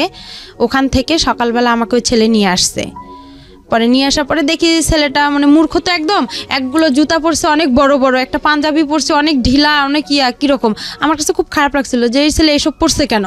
আবার ওই যে বরের যে টুপিগুলো মাথায় দেয় ওগুলো পরছে। আমি বলতেছি এটা কি কোনো পাগল না আশ্চর্য, যেগুলো কি। আমি কিন্তু ভাই গ্রামে সেরকম বড় হইনি, আমি যে সৎ নানার বাসায় বড় হয়েছি, মানে একটা ভালো ফ্যামিলিতে বড় হয়েছি। অত্যাচার হলেও একটা মানে পরিবেশ বুঝতে পেরেছি। হ্যাঁ, তারপরে আর কি আমি ওসব আমার কাছে খুব খারাপ লাগছে। আয়সা দেখলাম, ওদের বাসা আসলাম, সবাই বলতেছে যে আসতেছে, বলতেছে এই মেয়েটা কে, কই থেকে আসছে, এত সুন্দর মেয়ে। পরে আমার চুল দেখে সবাই পাগল হয়ে গেছে, আমার চুল মাশাআল্লাহ অনেক বড়। বলতেছে মেয়েটা এত সুন্দর, বলছে রানার বউ। না, এটা বিশ্বাসই হয় না, এটা কোনো ভদ্র ঘরের মেয়ে। এর তো গেট আপ দেখে একটা ছেলে বলতেছে, এর গেট আপ দেখে বোঝা যায় না। ছেলেটা শিক্ষিত ছিল, বলতেছে আপু কই থেকে আসছেন। তা আমি বলতেছি যে আমি রানার বউ। পরে বিশ্বাস করে না কেউ। পরে যাই হোক ওনার বাসায় আসে দেখি ওনার বাসা ভেয়ে কিছু নাই, শুধু একটা চৌকি ছিল, একটা টেবিল ছিল। আর আমার মা সৎমা বলছিল তারা অনেক বড় লোক ছিল, তারা সেই রকম ফ্যামিলি। পরে যাই হোক এভাবে যাওয়ার পরে তার সাথে আমার 5-6 দিন, কিন্তু তাকে যে আমি টাচ করতে দেইনি। আমি এখানে একটা কথা বলি আপনাকে, এই ছেলেটার নাম ছিল রানা। জি। এর সঙ্গে বিয়েটা দিল কে তাহলে আপনার? এই আমি যে তার মামার বাসায় আসলাম, পালায় যে তার সঙ্গে আসলাম, তার মামার বাসায় উঠলাম, তারা যে আমার পরিচয়টা কিভাবে হয়েছিল রানার সঙ্গে? পরিচয়টা হয়েছিল আমাদের বাসার পাশে যে চাচার বাসা, সে ওনার সঙ্গে পালিয়েছিলেন কেন? পালিয়েছিলাম ওই যে বাবা যে মারধর করলো আমাকে, মারধর করলো, তখন আমি আর খুব চিন্তা করলাম যে এত মার খাইছি, আমি আমার মার কাছে চলে কেন যাব। বেছে নিলেন? রানাকে কেন বেছে নিলাম, ও একটু হাবা বোবা টাইপের ছিল। আচ্ছা, তো আপনি হাবাগোবা মনে করে ওর হাত ধরেছেন, ও আপনাকে হাবাগোবা বানিয়ে দিয়েছে। যাই হোক, তারপরে যাই হোক ওই 5,000 টাকার কারণে ওরা আমাকে এরকম করছে। পরে যাই হোক আমি যখন আসলাম, পরে আসার পরে একটা মহিলা আমাকে জিজ্ঞাসা করতেছে, তুমি কি এটা ইচ্ছা করে বিয়ে করছো না এটাতে কোনো সমস্যা আছে? আমি চুড়ি পরতেছি না, নাকে ফুল পরতেছি না, আমি বলতেছি আমাকে এসব ভালো লাগে না, আমি এসব পরবো না। তখন বলতেছে কেন পড়বা না? ওই আমার খালাটা বলতেছে, ওর খালা শাশুড়ি। তো আমি বলতেছি যে আপনাকে একটা সত্যি কথা বলবো। তো বলতেছে বলো। আমি বলতেছি আমার বাসা এখানে, আমি এভাবে আসছি। তখন বলতে আমি তার পা চিপে ধরছি, ধরে খুব কান্না করছি ভাইয়া, মানে এতটা পরিমাণের কান্না করছি যে আমাকে আপনারা একটু হেল্প করেন, আমি ওর সঙ্গে থাকবো না। তখন আমার কাছে ফোন টোন কোনো কিছুই ছিল না। আর ওখানে আরেকটা বিষয় যে আমি যখন ওই ছেলেটা আমার ঘরে একা টাচ করতে গেছিলো ভাইয়া, আমি বললাম যে আপনি আমাকে টাচ করেন, আপনার সাথে তো আমার বিয়ের কথা না, আপনি তো আমাকে মার কাছে রেখে আসবেন, আপনি কেন এসব করতেছেন? তখন বললো যে আপনার বাবাকে ডাক দিব। পরে তখন আমি কি করলাম, কাজী ফার্মে ফোন দিছিলাম। কাজী ফার্মে ফোন দিয়ে ওখানে এক প্রদীপ নামে ভাইয়া ছিল, ওর কাছে কথা বললাম যে ভাইয়া আমি এরকম সমস্যায় পড়ছি, আপনি কি বলেন? আমি পারবো না, আমি আমার মার কাছে যাবো, নাহলে আলামিনকে একটু বলেন না কষ্ট করে, ও আমাকে এখান থেকে নিয়ে যাক, নাহলে আমাকে বিয়ে করুক। বলতেছে না, ও তোমাকে কখনোই বিয়ে করবে না, তুমি এসব বাদ দিয়ে দাও, ওই ছেলেকেই বিয়ে করো। পরে এভাবে বিয়েটা হয়ে গেল। হওয়ার পরে আমি যখন ওই যে আসলাম, আমার খালা শাশুড়ির সব কিছু বললাম। পরে ওনার পা চিপে ধরছিলাম, ধরার পরে বললাম যে এরকম দেখেন, আমাকে একটু সহযোগিতা করেন। পরে ভাইয়া ওখানে 2 দিন থাকার পরে ছেলেটার মার সাথে আমার ঝগড়া লেগে গেল। আমাকে বলতেছে তুমি আমার ছেলেকে আমার কাছ থেকে কাইরা নিছো। আমি কই আপনার ছেলে আমি কাইরা নিছি, এটা সত্যি কথা, আমি আপনারা বেশি কিছু করবেন, আমি নারী নির্যাতনের কেস করব। আমি আপনার ছেলেকে বিয়ে করিনি, আর আপনার ছেলের সঙ্গে আমি থাকবো কিসের জন্য? আমি ভালোবাসি আলামিনকে। তখনও ওখানেও আলামিনের সাথে আমার কথা চলে ওই খালা শাশুড়ির মোবাইল থেকে। পরে আলামিন সব কিছুই খালা শাশুড়ির বলে। পরে বলে নতুন জীবন শুরু করছে, সংসার করো। 5 দিন তার সাথে আমার খাওয়া দাওয়া হয়, ওর সাথে সেভাবে খাওয়া দাওয়া না। ওর সাথে একটা ঈদ হয়, আমার কুরবানি ঈদ হয়। কুরবানি ঈদে সে আমার কোনো কাপড় চোপড় এনে দেয় না, শুধু আপনার কম দামি একটা জামা, একটা সালোয়ার এনে দেয়, ওইটা দিয়ে আমি ঈদ করি। করার পর আমি বলছি ঈদের পরে ওকে আমি ছেড়ে চলে যাব, আমার খালা শাশুড়িকে বলছি। এই নিয়ে আমার বিচারও বাসায় বসছিল। পরে আমার বাবা মাও মাইনা নিছিল ওই ছেলেকে নিয়ে। আমার বাবা মা বলছিল আচ্ছা ঠিক আছে মেনে নিছি আমরা। পরে বলার পরে কয়েকদিন পরে ঝগড়া লাগার পরে আমার বাবার বাসা থেকে লোক আসলো, গ্রাম থেকে লোক আসলো। পরে এখন আমার বাবা আমার সাথে কথা বলে, কয় কি ওকে এখনই ছাড়ার দরকার নাই, ওই কাবিননামা কত করছে? আমি বলি কাবিননামা 1 লক্ষ টাকা করছে। কয় ওই 1 লক্ষ টাকা আমরা ওর কাছ থেকে নিব, নিয়ে তোকে নিয়ে আসবো। আমার বাবা এবার একটু লুবি টাইপের। সে যখন ওই কথা বলল, তখন আমি আবার কি করলাম, বলতেছি না, আমি মনে মনে চিন্তা করলাম যে আমার বাবার এই কথা শুনলে আমার এই জীবনটা নষ্ট হয়ে যাবে। পরে আমি খালা শাশুড়ি কাজ ছেলেটাকে ভয় দেখাইলাম যে আমি নারী নির্যাতনে কেস করবো, নাহলে আমি ফাঁসি নোটকে মরে যাবো এখানে, আপনি আমাকে ছেড়ে দেন, নাহলে আমি আপনাকে ছেড়ে দিব। তো পরে বলতেছে না, আপনি আমাকে ছেড়ে দেন, আমি আপনাকে ছেড়ে দিতে পারবো না, কেন আপনার বাবা থানা পুলিশ করে, পরে আমার একটা সমস্যা করবে, এগুলোকে করবে, আমার পক্ষে সম্ভব না, এভাবে বলতেছে। পরে যাই হোক বলার পরে আমি কি করলাম, একদিন 2-3 দিন পরে বিচার সালিশ হয়ে গেল। হওয়ার পরে চুপ করে আমার খালা শাশুড়িকে বলছি যে আমি ওকে সাইরা দিতে যাব কুরবানি ঈদের 2-3 দিন পরে। বলার পরে ওই ছেলেটাকে নিয়ে আমি রংপুরে আসলাম কোর্টে আসার পরে ওকে আমি ওখান থেকে কোর্ট তালাক করছি। পরে ওখানে উকিল বলতেছে এই বিয়ে দিছে কে? এই বিয়ে যে দিছে তার আগে জেল হওয়ার দরকার। পরে ওখানেও আমি খুব কান্নাকাটি করি তাদের কাছে। কান্নাকাটি করার পরে ছেলেটা আবার কি করলো, আমার যে 5,000 টাকা ওরা নিছিল, আমি বলছি আমি তো আপনাকে সাইরা দিতে গেলে আমার তো টাকা লাগবে, কিন্তু আপনি আমাকে ফুল টাকা 5,000 দিবেন, আমি ওই টাকা নিয়ে আমার যেখানে মন চাই আমি সেখানে চলে যাব। তখন তো আর আমার বাবা আপনার কিছু করতে পারবে না। পরে ওখানে ওকে আমি কোর্ট তালাক করে আমি কি করলাম, আমার মার বাসা আমি এতটুকু জানি, আপনার বগুড়া দুপচাচি আসলাম ঠিকানা খুঁজতে আইসা বললাম আমার মার নাম বলছি রোকেয়া। আর রোকেয়া বলার পরে তখন আপনার আসল মা? হ্যাঁ, আসল মার কাছে আসলাম। কত বছর বয়সে? তখন আমার বয়স হবে হয়তো 8-এ এতে পড়েন আপনি ওই সময়ের বয়স মানে 14 থেকে 15 বছর বয়স। হ্যাঁ এই জীবনের প্রথম আসল মাকে দেখতে যাচ্ছেন। হ্যাঁ ওকে, তারপর? মার কাছে আসলাম, ওখানে খুঁজতে খুঁজতে আসার পরে মাকে এসে সব কিছু বললাম যে আমার এরকম একটা বিয়ে হয়ে গেছে, এরকম এরকম। আমার মা আবার আমার বাবাকে ভয় পাচ্ছে, আমার মা আবার বাবাকে ভয় পাচ্ছে অনেক। ভয় পাওয়ার কারণে পরে আর কি যাই হোক ভয় পাইতেছে। পরে আমি বলতেছি কিছু হবে না, কোনো ভয় পাচ্ছে সমস্যা কেন? না। ভয় পাচ্ছে আমার বাবা থানা পুলিশ করে, হুম, সে যদি আবার কেস করে আমার মার উপর। আর আমার আপনার মা, মার উপর কেস করেছিল আপনার বাবা? হ্যাঁ কিসের কেস? এর আগে কেস করছিল, এটা আমি মাঝখানে বলতে পারিনি কিসের ভাইয়া। কেস? কেস করছিল এর আগে, আমার ছোটবেলা আমার মা আমাকে নিয়ে আসছিল, ও সেই কারণে কেস করেছিল? কেস করছিল। আপনার মা এই জন্য ভয় পাচ্ছে যে তুমি আবার আসলা, এই কারণে আবার কেস টেস না হ্যাঁ করলে। আবার কেস টেস করে, আমি এসব জড়াইতেছে না। আর আমার মা তখন আবার বিয়ে করতে চাচ্ছে। আপনি যখন গেছেন তখন বিয়ে করতে চাচ্ছে হ্যাঁ আবার? আমার মা আবার বিয়ে করতে চাচ্ছে। ওকে, তারপর? বিয়ে করতে চাচ্ছে। একটা জিনিস খেয়াল রাখবেন, একটা কথা আছে না যে ওই গানটার মতো জলে ভাসা পদ্ম আমি, ঠিক জলে ভাসা পদ্মের মতো গল্পটা আসলে। একটা মেয়ে যদি ফ্যামিলি না থাকে তার, তাহলে সে কিভাবে কিভাবে কোথায় কোথায় যায়, এবং ভাসতে ভাসতে তার কোথাও ওঠাই হচ্ছে না, না নিজের বাবার কাছে, না সৎ মায়ের কাছে, না নিজের মায়ের কাছে। এবং পরিবার তো নাই, সমাজ তো আরও অনেক জটিল একটা জায়গা। এগুলো আসলে নতুন না জীবন গল্প, এটা বহুবার এসছে, বিভিন্ন অ্যাঙ্গেল থেকে এসছে। সমাজের বিভিন্ন শ্রেণীর মানুষের গল্প বিভিন্নভাবে উঠে আসে, কিন্তু একটা মেয়ে নির্যাতিত হলে সে যে ক্লাসেই বসবাস করুক না কেন তার গল্পটা আসলে সেম। বলেন তারপর? তারপরে যাই হোক ওখানে আসলাম, মা সবাই আমাকে ভয় পাচ্ছে, তো বড় হয়ে গেছি, টাকা পয়সা অনেক লাগবে, অনেক কিছু বিষয় আছে এখানে। তখন মা কি করলো, বলতেছে দরকার নেই। তখন আমার মার ফোনে আবার একজন ছেলে ফোন দেয়, তখন আরো বেশি কষ্ট লাগলো। আরে আমি তো মার বয়সের, এগুলা কাজ করার কথা আমার, আর এই কাজগুলো আমার মা করতেছে, মানে খুব কষ্ট লাগছিল। লাগার পরে আমার মা কি করলো, আমার মামির কাছে পাঠাই দিল, খিলগাঁও তালতলা, এখানে আবার আমার মামি থাকে, উনিও গার্মেন্টস করে। ওখানে পাঠাই দিল, দেওয়ার পরে ওখানে মামির কাছে আসলাম। আসার পরে মামির ওখানে আসলাম, মামিও মনে করেন চাকরি করে গার্মেন্টসের। আর ওই মামির মেয়ে, ছোট মেয়ে আছে, উনি আবার হচ্ছে ডাক্তারি চাকরি করে, কিন্তু ওরা একটু লুবি টাইপের। আমার মা আবার রিং দিছিল আমার কানের। আমি যখন আমার নিজের মার কাছে গেলাম ভাইয়া, তখন আমার মা রিং, নুপুর দিছিল, একটা আংটি, চেন, মানে আর কি জিনিস, স্বর্ণের জিনিস দিছিল। তখন এগুলো আর কি করলো, আমার মামি বিক্রি করলো। আমি তো গার্মেন্টসে চাকরি পাইতেছি না, তখন চাকরি হচ্ছে না। পরে কি করলো, আমার সাথে খুব ঝগড়াঝাটি হয়ে গেল, খুব অশান্তি শুরু হইলো। অশান্তি হওয়ার পরে আমার মামাতো বোনটার কাছে গেলাম, আমার মামাতো বোনের বিয়ে হয়েছে আবার ওখানেই, ওনার মেয়ের। পরে ওনার কাছে গেলাম, যার পর ওনার শ্বশুর শাশুড়ি আমার খুব ভালোবাসলো, অনেক আদর টাদর করে। থাকার পরে ওখানে দেখা যায় 1 মাস থাকলাম, থাকার পর আমার চাকরি হচ্ছে না, মামি কি খাওয়ায় না খাওয়ায়, এই এক কথায় দুই কথায় তার সাথে আমার খুব অশান্তি শুরু হয়ে গেল। আর একটা জিনিস, আমার মামা আসতো, আমার মামার আবার ছিল 2টা বউ, বড় বউ ছিল, উনি আবার ছোট বউ, আমি ছোট বউয়ের কাছে ছিলাম, ওখানে আসতো। তো আমি যে ভাগ্নি, তারা যে একটা ফিজিক্যাল রিলেশন হইতো, এটা আমার খুব খারাপ লাগতো। তারা, আমি তো তাদের মেয়ের বয়সের, আমার সামনে করতো, আমি তো বুঝতাম, হালকা পাতলা বুঝতাম, কিন্তু তারা বুঝতো না যে আমি তার ভাগ্নি বা তার ননদের মেয়ে।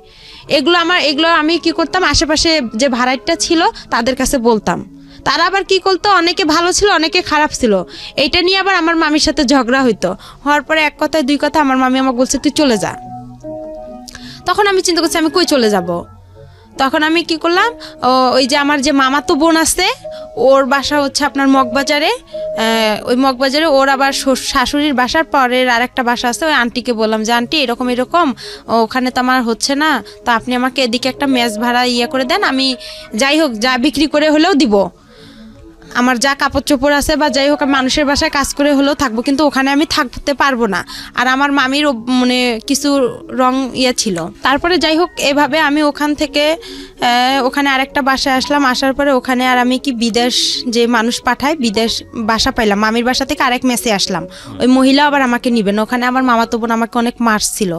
মারার পরে ওই ওখানে আসলাম। আসার পরে আর কি যাই হোক ওখান থেকে আমি এক গার্মেন্টসের চাকরি পাইলাম। পাওয়ার পরে আবার আমি কি বিদেশে যে মহিলাদেরকে পাঠায় মেয়েদেরকে, তা আমি এতটা বুঝতাম না। পরে ওখান থেকে মানুষের খোঁজে খোঁজে পাইলাম যে মেয়েদেরকে বিদেশে পাঠায় আপনার ডান্সের জন্য। তো আমি আবার ডান্স পারি, তা আমি ভাবলাম যে আমি যদি ডান্সে যাই দুবাইয়ে, তাহলে তো আমি ভালো টাকা ইনকাম করতে পারবো, আমি তো ডান্স পারি। পরে ওই বাসায়, আমি যে বাসা থেকে, ওই বাসায় আন্টি বলতিছে যে তুমি খারাপ জায়গায় যাবা, আমার বাসা থেকে এখনই চলে যাও, বের হয়ে যাও। তখন আমি আবার ওই কাজী ফারামে আলামিনের সাথে আমার এসব সব বন্ধ হয়ে গেল। এই আপনি বর্তমানে আপনার হাজবেন্ডকে নিয়ে স্টুডিওতে আসছেন, ওনাকে বিয়ে করেছেন কত বছর যাবত? ওনার বিয়ে করে আমার 3 বছর হয়ে গেছে। 3 বছর হয়ে গেছে। জি। এনার সঙ্গেও কি আপনার এই ভদ্রমহিলা যার গল্প বলছিলেন তিনি বিয়ে দিয়ে দেয়? হ্যাঁ, তিনি আমাকে বিয়ে দিয়ে আচ্ছা, দিয়েছে। তো ইনি বিয়ে দিয়ে দেয় এবং 3 বছর যে সংসার করছেন তার সঙ্গে, তিনি কি জানে পুরো গল্পটা জানে আপনি আজকে যেটা বললেন এখানে? হ্যাঁ, সে পুরো আমার ইতিহাসটা জানে, আমি তাকে সম্পূর্ণ খুলে বলছি। আর সে আমার একটা কথার কারণে নাকি সে আমাকে বিয়ে করছে। সেটা তাকে কি? সেটা কথা হচ্ছে আমার যে বিয়েটা, ভাই এখানে আরেকটু তার সাথে যে আমার বিয়েটা হয়েছে, আমার ওই মামা শ্বশুর আমাকে দেখতে আসছিল, আমার হাজবেন্ড সহ দেখতে এসে আমার মামা শ্বশুর কথা উঠাইছে যে তোমার বাড়ি কই, কি কি কথার কই। জন্য বিয়ে করেছে সেটা বলেন, আমি স্টোরি দিতে সেটা কি যাচ্ছি না। কথার জন্য, সেটা হচ্ছে সে চলে গেছে আমাকে দেখার পরে, সে চলে গেছে। যাওয়ার পরে সে বলতেছে হচ্ছে, আমি তাকে একটা মেসেজ করছি যে আমাকে কি আপনি ভুলে গেছেন। সে এই কথার কারণে নাকি আমাকে বিয়ে করছে, সে আমাকে অসহায় দেখে বিয়ে করছে। আপনার সব স্টোরি কি জানতো আগে, বিয়ের আগে যে ঘটনাগুলো ঘটেছে হ্যাঁ, সেগুলো কি তাকে আমি জানতো? বিয়ের আগে সম্পূর্ণ বলছি যে আমি এরকম অবস্থা আমার। ওনার ফ্যামিলি আছে, ওনার বাবা মা সবাই জানে আপনার সম্পর্কে? না, ওরা কেউ জানে না। কেউ জানে না। এই ছেলেটা কি করে আপনার হাজবেন্ড? আমার হাজবেন্ড হচ্ছে রিক্রুটিং এর মালিক। রিক্রুটিং বললে বিদেশে যে লোক পাঠায় উনি। আচ্ছা, তো এই 3 বছর যাবত সংসার করছেন আপনি, আপনার আগেও একটা বিয়ে ছিল সেটাও জানে। জি। তো সবকিছু মিলে কেমন আছেন আপনি? সবকিছু মিলা আমি মোটামুটি বেশি ভালো নেই। এই জন্যই আমি চাইছিলাম যে আমার হাজবেন্ডকেও আজকে আমি এখানে রাখতাম। কেন ভালো নেই? কেন ভালো নেই, সে আমাকে এত কিছু থেকে বঞ্চিত কেন করছে? সে তো আমাকে অসহায় দেখে বিয়ে করছে। এত কিছু থেকে বঞ্চিত করেছে বলে? এত কিছু থেকে আমি কি তার কাছে কি কোনো প্রাপ্য পাবো না? কি বঞ্চিত করেছে? সে আমাকে ঠিকভাবে দিচ্ছে না তেল সাবান। বিয়ের আগে প্রথমে, বিয়ের পরে সে আমাকে খুব ভালোবাসতো, তারপরে সে আর আমাকে ভালোবাসে না। কেন সে আমাকে ভালোবাসতে পারতেছে না? না, ভালোবাসে না বললে এভাবে বললে তো হবে না। আপনি তার সঙ্গে হ্যাপি না? জি না। খাবার দাবার ঠিক মতো দেয় না, ভরণ পোষণ ঠিক মতো দেয় না? খাবার দাবারটা সেভাবে ঠিকভাবে পাই, যেটা কিন্তু কাপড় চোপড় তেল সাবান এটা ঠিকভাবে পাই না, তার ভালোবাসাটা পাই না। এসব সবই বাদ দিলাম। ভালোবাসা অন্য জিনিস, এটা পাবেন কিভাবে এটা জানি না আমি, এটা নিয়ে আসলে এক্সপ্লেইন করার এটা অন্য জিনিস। বাট আপনার ভরণ পোষণের জায়গা হাজবেন্ড হিসেবে এটা আসলে সে ঠিক মতো দেয় না, আপনি যেটা বলতে চাচ্ছেন। জি। এটা সে অন্য মেয়েদের সাথে কথা বলে, কেন সে এসব করে? কিসের জন্য করে? কেন? এটা অন্য ডাইমেনশন। আমি এই জায়গাটায় নাই বাজাই, আমি বরং আপনার হাজবেন্ড এতটুকু শুনলে হয়তো সে মন খারাপ করবে, তার সেই জায়গাটা থেকে আমি বরং এটা বলবো যে এগুলো না বলাটাই ভালো পাবলিকলি, কারণ যেহেতু আপনি এক্সিস্টিং তার সঙ্গে আছেন, এই বিষয়গুলো আপনাদের নিজেদের মধ্যে মিটিগেট করে ফেলাটা না। আমি এখানে আরেকটা কথা বলতে চাই যে আমি যেরকম আমি তো ভাইয়া সম্পূর্ণ কথা, আমি যেরকম আজকে পরিস্থিতিতে আসি, আমি শুধু একটা কথাই বলতে চাই যে আমি যে ভুলগুলো করছি, এই ভুলগুলো যাতে। ভুল কি এখানে? আমার এখানে অনেক ভুল আছে, আপনি আমাকে একটু সময় দেন। আপনার ভুলটা কি বলেন? আপনি আমায় এতক্ষণ ধরে আপনি বললেন, আমি তো ভুলই খুঁজে পাইনি আপনার। আমার ভুল হচ্ছে প্রথমত আমি যে আলামিনের সাথে সম্পর্কটা করছি, এটা প্রথমত ভুল। আমি ভালোভাবে যদি নিজের একটু চেষ্টা করতাম। আমি একটু শুনাই আপনাকে এবার, আপনি একটু মনোযোগ দিয়ে শুনেন। বলাটাই মুখ্য না, মূল বিষয়টা আসলে হলো আপনার গল্পটা উঠে আসছে। এই যে 1-1.5-2 ঘন্টা আপনি এখানে বললেন, মূল গল্পটা উঠে আসছে। একটা যেটা হচ্ছে আপনি একটা ভালো ফ্যামিলি পাননি, প্রথম সমস্যাই ছিল এটা। আপনি যদি একটা ভালো ফ্যামিলি পেতেন, আপনার যদি গাইড করার মতো মানুষ থাকতো, তাহলে আপনার জীবনটা অন্যরকম হতে পারতো। দুঃখজনক হলেও সত্য যে আপনি সেটা পান নাই।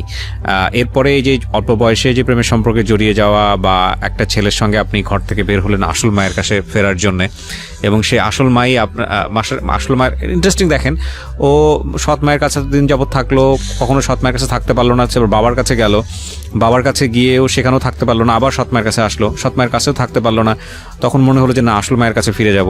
সেই জন্য সে একটা ছেলের হাত ধরে আসল মায়ের কাছে আসতে চাইলো। ওই ছেলে আবার তাকে ট্র্যাপে ফেলে বিয়ে করে ফেলে তারপরে শেষ পর্যন্ত ওখান থেকে সে ছাড়া পেয়ে সে তারপরে গেল হলো আসল মায়ের কাছে।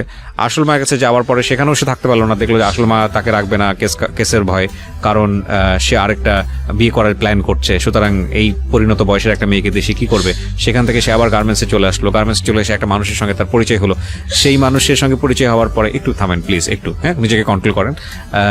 সেই মানুষের সঙ্গে পরিচয় হওয়ার পরে সে আলটিমেটলি হলো একজনকে বিয়ে করলো। আপনার হাজবেন্ডকে আমি অবশ্যই ধন্যবাদ জানাবো যে এত কিছু জানার পরে সে আপনাকে রিসিভ করেছে। 8-10টা ছেলের মতো সে না, সেই জায়গাটা থেকে সে প্রশংসা পাওয়ার যোগ্য। ঠিক আছে, ওনার জীবনে ভয়ঙ্কর রকমভাবে কষ্ট আছে, এটা অস্বীকার করার কোনো উপায় নাই। তবে এটা ঠিক যে এত কিছুর পরও মানুষ সার্ভাইভ করে সোসাইটিতে। ভয়ঙ্কর রকমভাবে আমাদের জীবনে ঘটনাগুলো ঘটে যায়। যদি নিদেন পক্ষেই বলেন যে আজকের এই গল্পে ওনার বলার ধরন, বা উনি যেভাবে বলেছে বা আমাদের যেভাবে আমরা এখানে প্রেজেন্ট করেছি, সেখানে সেই অর্থে আপস অ্যান্ড ডাউনস নাই, সেই অর্থে ঢেউ নাই। কিন্তু আপনি যদি একটু ঠান্ডা মাথায় চিন্তা করে দেখেন, এই যে মেয়েটি বড় হয়েছে আমাদের সমাজে, সেই জায়গাটি থেকে কীরকম কষ্ট করে তাকে বড় হতে হয়েছে। আমাদের চারপাশে এরকম অসংখ্য মানুষ আছে যারা বিভিন্নভাবে বিভিন্ন কিছু থেকে বঞ্চিত। তবে এর থেকে বড় বঞ্চনা বোধহয় পৃথিবীতে আর কিছুই নেই, যার কোনো পরিবার নেই, থেকেও নেই।